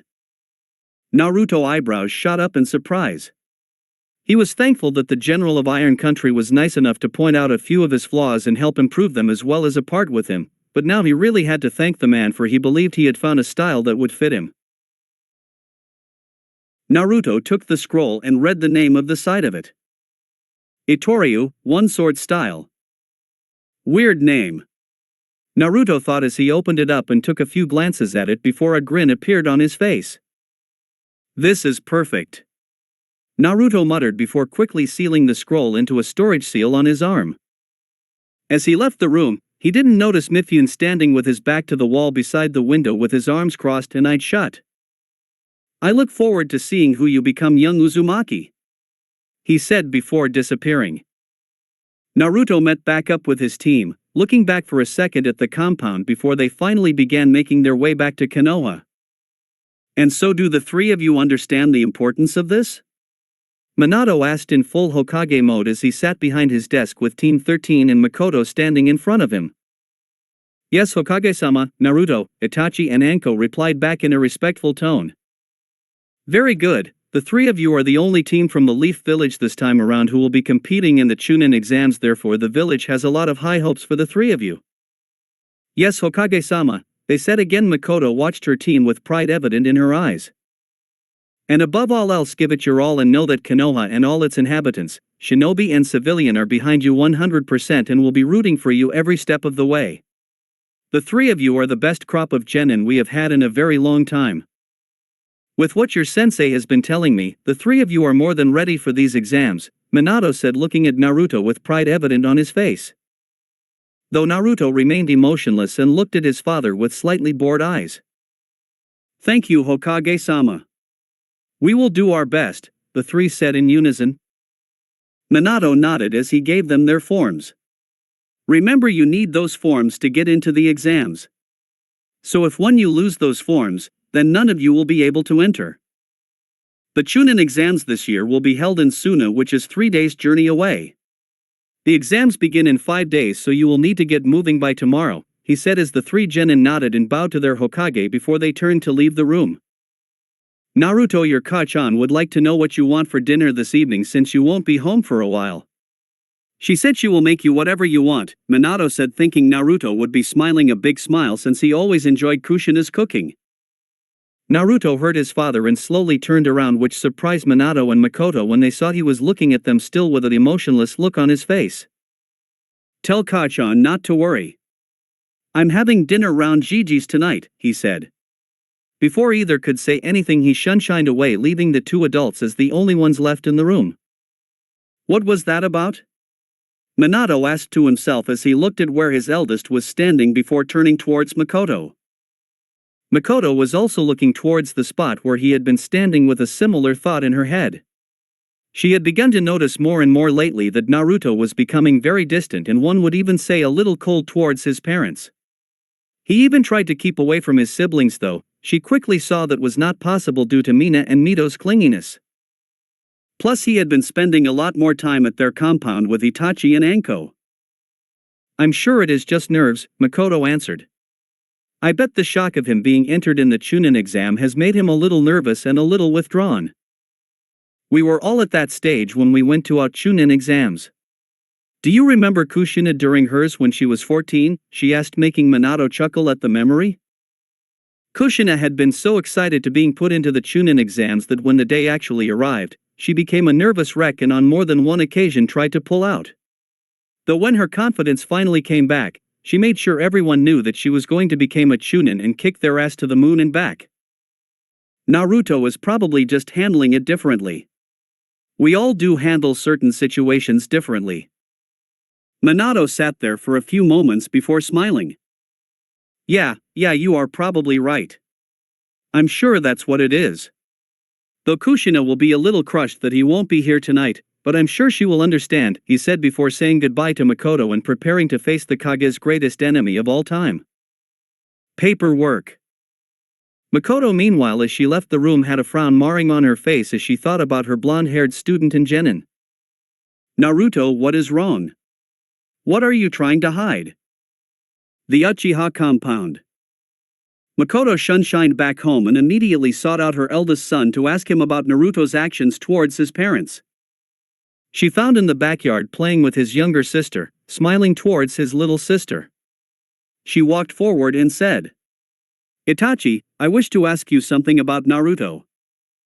So you noticed then? The way Naruto acts towards his family? Asked Itachi with a sad look on his face, as he thought about his closest friend and the problems he had at home.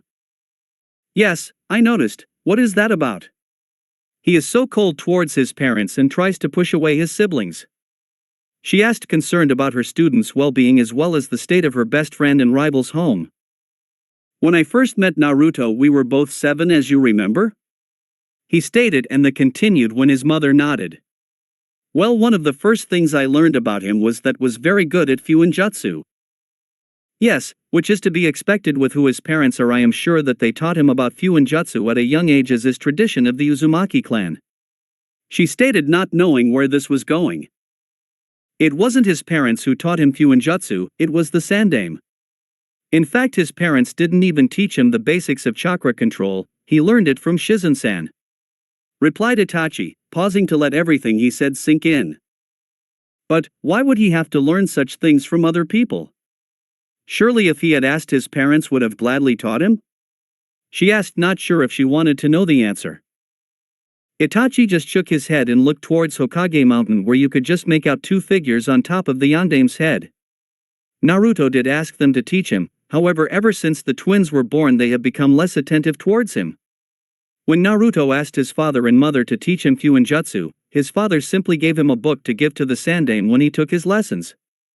He asked his mother to help him with his chakra and to learn about, and instead of making a shadow clone to do so, she told him that she was too busy and then passed him off to Shizen. Makoto looked over at her son in shock and then towards the blonde speck on top of the mountain with sadness in her eyes. She couldn't understand what could possess 2 of her closest friends to act this way towards their son. Why haven't you or anyone confronted them about how they treat Naruto? It's not how you think, they aren't doing it on purpose. They are unintentionally favoring the twins. As for why we haven't confronted them, Naruto told everyone not to. He thinks that it won't change anything, so he would rather endure it rather than have his parents think that he is starting things because he is jealous of the twins, which he is not. Responded Itachi, smiling slightly as he turned towards his mother, which confused her greatly. After all, why would he be happy about that? Even after how his parents have treated him, albeit unintentionally, he loves his younger siblings to death. Mina, Mito, and Eiji mean the world to him and he would fight to the death to ensure their safety. So, then his taijutsu and kenjutsu, they aren't anything that Minato or Kushina use, so who taught him? She asked, smiling sadly at the fact her student was suffering and she couldn't do anything about it. His taijutsu, as I'm sure you have realized, is a bastardized version of the Senju style in Goken. He was taught the Senju style by Tsunade-sama, however the Senju style is defensive like the Uchiha style, so in order to counteract that problem he asked Gai-san to teach him Goken. Also the Senju style and Goken were too restrictive for him, so he adjusted each style to work better with his body type. Said Itachi as he made a face at little Ria which made her giggle and smile at her big brother. I thought it seemed familiar, though I have trouble following it with my Sharingan. Do you have the same problem? She asked, since even though he was younger Itachi's eyes were sharper than hers. Yes, I have much trouble following it since his style is more free-form than the normal structured style of either style, though I would be surprised if it was like that on purpose. Naruto and I are friends as well as rivals, so it would make sense for him to have something to counteract my eyes. You asked about his kenjutsu, correct? Itachi asked, still playing with Ria. Yes, I did. I have never seen anything like it in all of Hai no Kuni. She replied, smiling as she watched her eldest and youngest play. That would be because it is from Testa no Kuni and has never been used or mastered as, like his taijutsu, it is free-formed. Apparently Mifune-sama saw that Naruto was having trouble with his first kill and found Naruto training in kenjutsu, which at that point he didn't even have a style, just natural talent. They sparred while we waited out the storm at night. When we left, Mifune left him a scroll with the footwork and a challenge for him to become strong enough to face him on an equal footing one day. He said as he picked up Ria to take her inside for her nap, leaving his mother to mull over what she had been told. I will have to talk to Naruto to get the full story from him, though you can't help but be impressed that he has come so far with so little help. She thought, hoping to help the little boy whom she saw as a nephew. With Naruto. So you are going to be in the chunin exams. Are you excited? Sarutobi asked Naruto as the two sat on top of the Shodame Hokage's head on the Hokage monument as they looked over the village as the sun began to disappear and let night settle in. Beside him, Naruto gave him an excited smile. I am. I really want to test myself against other strong people from the other villages. The stronger the better, I say. Well, remember not to get in too over your head. If you get too overconfident and cocky, then it may lead to your downfall. I have seen it do that to my shinobi during my life. Sarutobi lightly scolded, but Naruto nodded. I know, but I am just excited, that's all, he said, a complete 180 turn from what he was acting like earlier. Well, that is good then. Will you say goodbye to Tsunade and Shizen before you leave? He asked with Naruto quickly nodding. Good, I know they will miss you while you are gone. Those two will miss having their little blonde sunshine not be around for a while. Sarutobi then laughed at the pout on Naruto's face at being called a blonde sunshine. I will miss them too, but it won't be for long. Plus, if I make it into the final round, you will all come and watch me, right? Just try and stop us, Hiruzen said, making Naruto smile brightly. You would need an army of shinobi and more to stop Tsunade from going, he thought, since Tsunade truly did love and care for Naruto just like she did for Nawaki, but in a more maternal way. The same could be said for Shizen, since she had a big soft spot for the young blonde Uzumaki.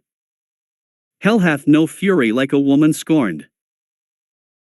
Shaking his head, Sarutobi then put his hand on Naruto's shoulder and gave him a serious look and telling him to pay close attention. Naruto knew this was his Gigi slipping into his Kami no Shinobi mode. Since there are going to be shinobi from other villages, there is a chance they will recognize you by your appearance and your name. Ninja of Kumo and IWA will most likely be participating, so you must be on your guard, he said as Naruto nodded. Especially after the Kumo incident here a year ago, we have become wary around them. I still don't understand why the alliance never happened. The Raikage said he knew nothing about the abduction and that the Kumonin had done it on his own accord. I could feel his chakra, Gigi. If he was lying, then his chakra would have been all over the place. He was telling the truth. Yes, well, unfortunately, Naruto, even with that statement, the word of a lone genin would not be enough to change the mind of your father and the Shinobi Council. Plus, due to your mother's past experiences with Kumo, she already did not like the fact that they were here in the village. Naruto sorted a little, which was very much unusual for him. He responded very sarcastically. Yes, because those two were going to listen to me even if it was enough. Hiruzen frowned a little at the statement, but Naruto quickly changed the subject. I am also guessing that using my hidden bloodline is also a big no-no for the chunin exams, he said despite already knowing the answer. Yes, Naruto, it is imperative that no one knows you have the Mokuton until you are older and strong enough to fight off most threats. Because other villages might try to have me taken out if they find out, he asked as Hiruzen nodded his head. The Mokuton Naruto is recognized as one of the strongest bloodlines in the entire world. It is rivaled only by the Sharingan, yet many believe it is superior than the Dojutsu. The power to control and suppress the power of a tail beast is a power that many will desire. Plus, there are people in the village that might try to take advantage of it, he said as Hiruzen's face darkened a little. Yes. There are those in the shadows of the Konoha that will try to use that power, which could end up hurting the leaf more than helping it, he said as his thoughts trekked first to a few members of the councils who were known to be rather power-hungry before it settled on his old teammate and Konoha's Warhawk Danzo. If Danzo ever gets his claws into Naruto, the man would not stop until Konoha is under his control, he thought before Naruto and Hiruzen let silence take over. One thought about who and what he would face in the future while the other thought of the obstacles that his surrogate grandson would one day have to face. 5 days later. A cloak-covered Team 13 trekked through the sands of the desert as they walked towards the giant gate of the Sunagakure. The gates were made of massive stone and had 2 chunin guards similar to what Konoha had stationed at the gate. "Halt, state your names and purpose for coming to the Sunagakure," one of the chunin said as Makoto took off her hood and showed her Konoha headband. Makoto Uchiha with her genin team, here for the chunin exams, she said as she handed the chunin some forms as they looked it over.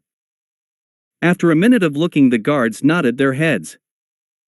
"You're all a little late, aren't you? The exams start in an hour and most of the team are either already there or are heading that way.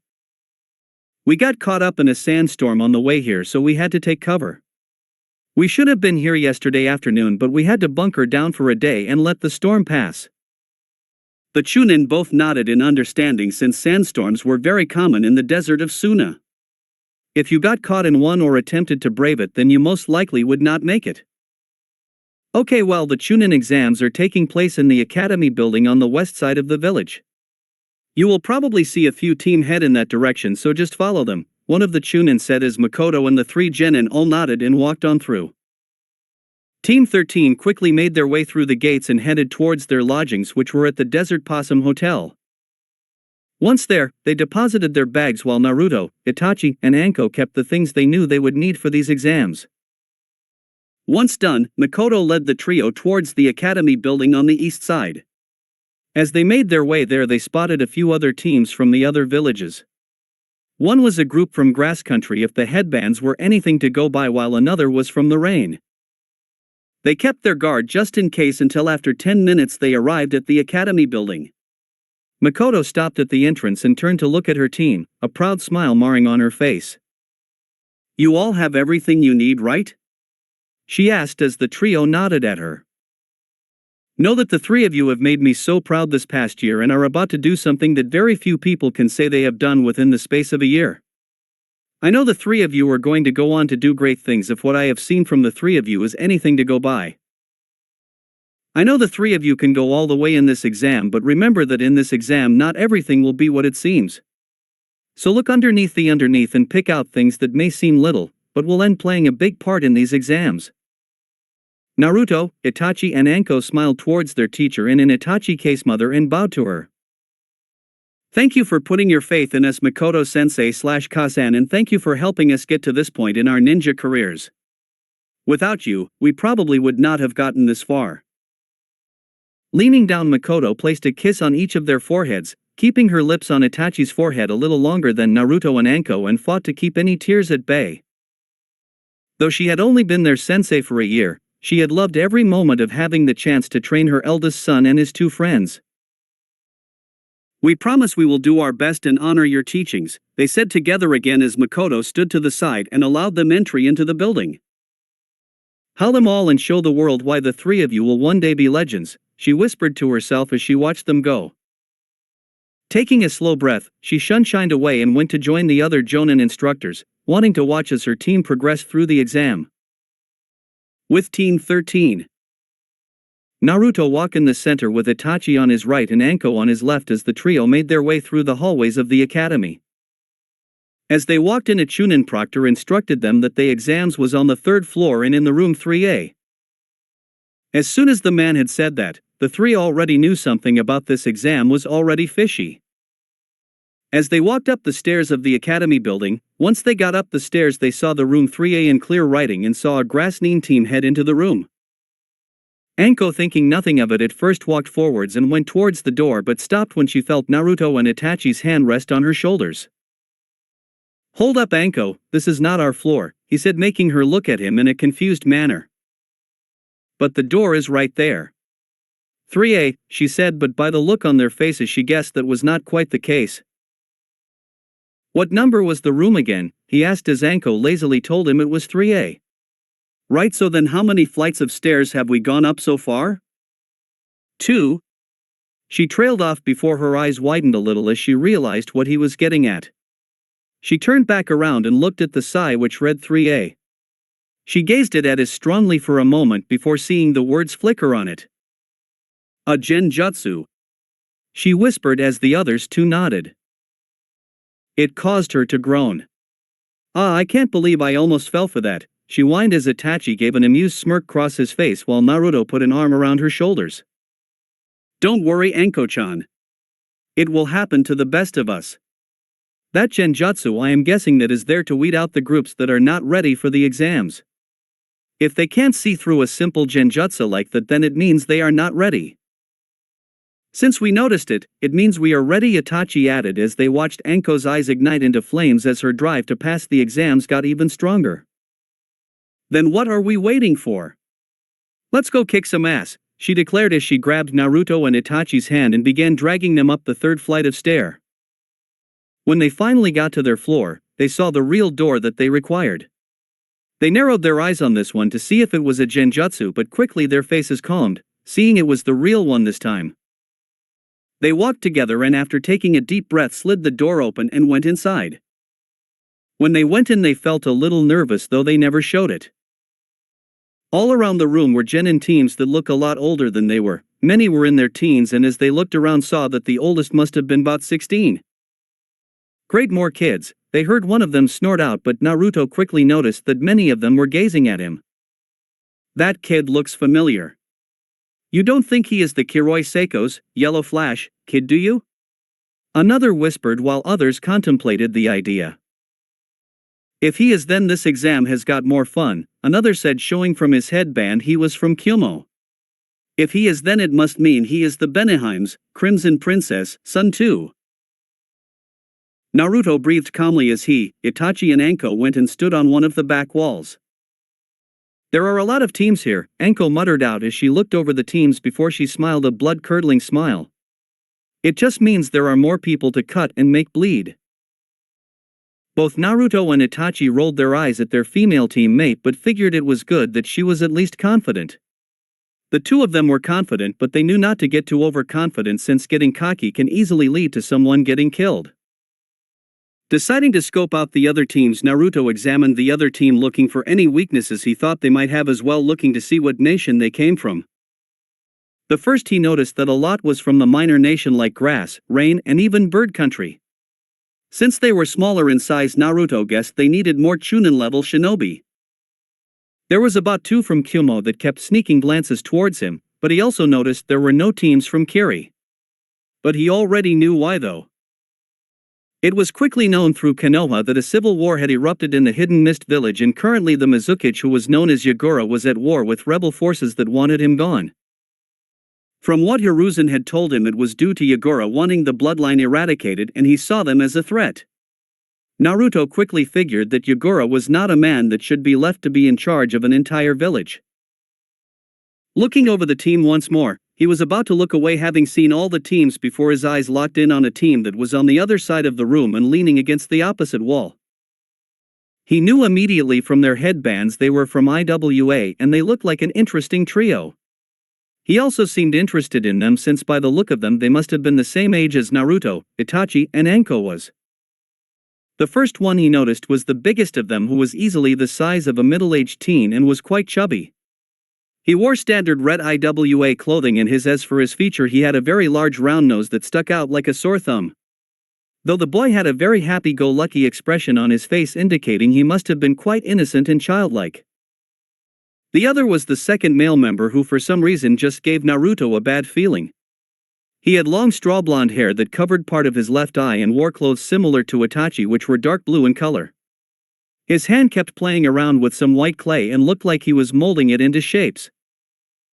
Naruto could see that Itachi had honed in on the same group and had his Sharingan activated very subtly, and guessed he felt something a little off about the blonde boy as well. As Itachi focused on his, Naruto eyes panned to the final member and the only girl of the group. She was quite pretty looking and had dark hair that stopped a little below her chin. She wore something similar to the big kid, but her left leg, instead of a red pants leg, was instead a mesh coat. When he started at her, she saw that she turned her head and looked in his direction. When she did, Naruto saw her eyes and saw they were a very exotic color of pink. Her eyes are really pretty, he thought to himself, having never seen an eye color like that before. Noticing she narrowed her eyes in him and scowled a little. When she turned her head again to look away from him, a small burst of some smoke appeared at the front of the class, showing the form of Asuna Kunoichi. She was clearly a jonin, and just by looking at her, Naruto, Itachi and Anko could tell she was someone with a lot of power behind her and that she was a seasoned shinobi despite her young appearance. She had to have been in her early to mid-20s. She was fair-skinned with pupil-less brown eyes that were very cold-looking, and her hair was dark green with two bangs framing her face that were orange. She wore sleeveless, backless top and short tight pants, with two lapels on the front and the back. She wears an obi around her waist, as well as purple arm warmers which extend up to her shoulders, and has bandages around her tights and ankles. Alright meatbags, listen up and do not interrupt. My name is Pakura and I will be your proctor throughout the entire chunin exams. From now until the end of the exams I will be your judge, jury, and executioner. If I tell you to do something, you do it.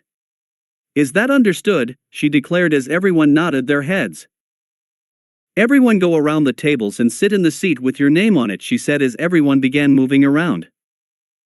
Naruto found himself at the front and found out that he was sitting beside none other than the Iwa Kunoichi. Though she completely ignored him and made sure not to even look at him. Anko was in the middle room while Itachi was at the second to last row. The trio was completed separated. The first test is a written exam, she said as a few of the station chunin that appeared in the room began laying out exam papers in front of them. Answer the questions as best as you can, however be warned that if you are caught cheating, you and your teammates will be sent out of this room and you will fail the chunin exams. No pressure then. Naruto thought. You have 50 minutes to answer the 9 questions on the paper before we will stop the exam and give you the choice to answer the 10th question. Your time will start now, she declared as man of the genin got their heads down and began writing. Naruto also put his head down as he began to read the question, but quickly knew something was off about the test when he saw the questions. They can't expect us to know this surely, he thought to himself, seeing the question were ones that some jonin probably would not even know. While he could answer 3 or 4 of them, the others left him a little baffled. There is something of about this. He began to scan around the room as discreetly as he could. As he did, some of the chunin judges began calling out numbers and started sending some of the people out of the room. Many grumbled and claimed they were not cheating, but it did not matter since they were forced out if they did not comply quietly. He looked to his side at the Iwa Kunoichi, was a little surprised to see that she had forehead protector strapped around her wrist and was using it as a reflector to see the exam sheet from the person behind her. She is cheating and not getting caught, he thought as he then turned to try and see his teammates. When he saw Itachi, he saw his Sharingan was on and was copying the hand movements of the guy in front of him, while Anko had a small snake besides her which was relaying the answers from the person behind her.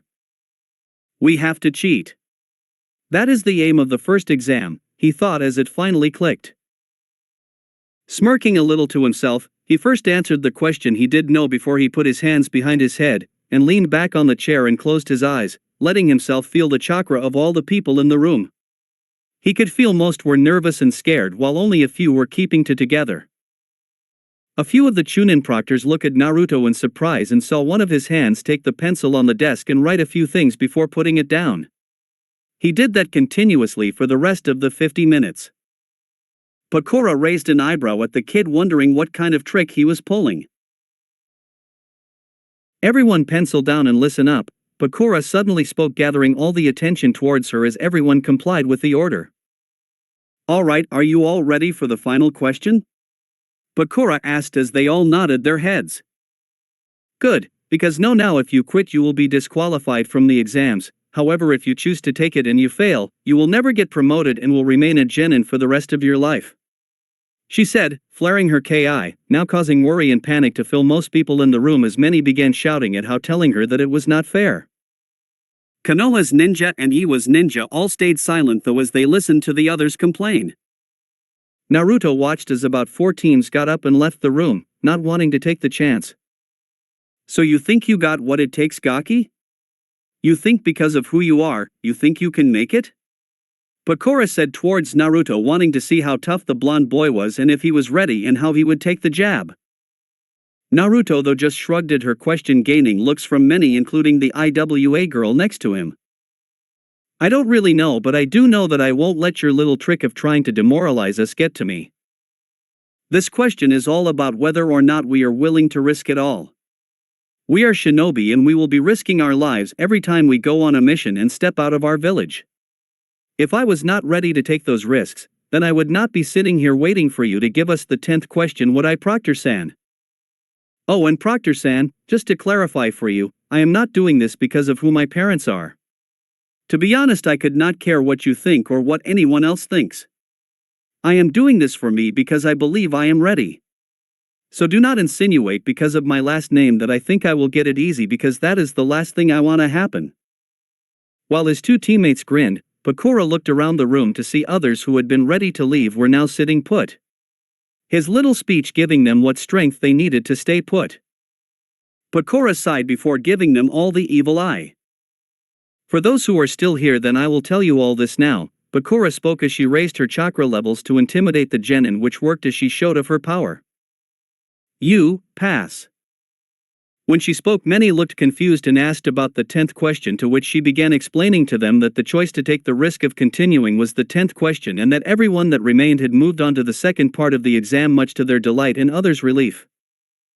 Now that the first part is over, go and get in your teams, she said as many shrugged their shoulders and did just that. Pretty nice speech you gave us all there. Anko commented as Naruto shrugged. I did my best. Hope you liked it. It was very informative, plus it's probably what made everyone else stay here, she said as Itachi nodded in agreement. Naruto turned around and noticed that the IWA girl he was sat next to was looking at him with an unreadable expression before she turned her head and looked away. Listen up. Pokora called, getting everyone's attention. Now that the first test is over, we can begin the second, she said as she had a devious smile appear on her face, and Naruto began to notice the other chunin proctors had now vanished from sight. Kai, she said as she made a hand seal with her right hand, and suddenly out of nowhere around them small paper notes began to shine, similar to how explosive notes did. However, instead of an explosion, a torrent of gas began to shoot out. As soon as the gas hit them, all the teams began to feel drowsy and one by one they began to fall to the ground. Knockout gas. What the hell is the second exam then? Naruto said to himself, as Anko collapsed in front of him and fell asleep, with Itachi falling next before Naruto finally went down, being the last in the room to go down. Pokora then reappeared along with a couple of dozen other shinobi, which included Makoto, who went forward towards her team. You three have done well to get past the first exam, but now the second exam will be much harder and it will test your teamwork and your survival skills, she said as she grabbed a hold of the three of them and shunshined away just like the other senseis did with their genin teams. When they were gone, Pokora went around the room and began picking up the papers. When she got to Naruto, though, she found a few of the answer had been written, at which she saw were correct, while on the other question he had begun playing game of tic-tac-toe. Seeing it, it made her snort and shake her head. I just passed a genin that did not even take this first exam seriously and who will no doubt be a big player in this exam, she thought as she continued to collect the papers. This year's chunin exams are going to be an interest, that is for sure, she thought as she finished picking up the papers and shunshined away, leaving a now empty classroom. That's it for today. Remember to show your support to the creator of this story if you enjoyed it. If you would like more parts of the story to be uploaded, leave a comment and subscribe to get notified when the story continues. Bye-bye for now, and I hope that you all have a wonderful rest of your day.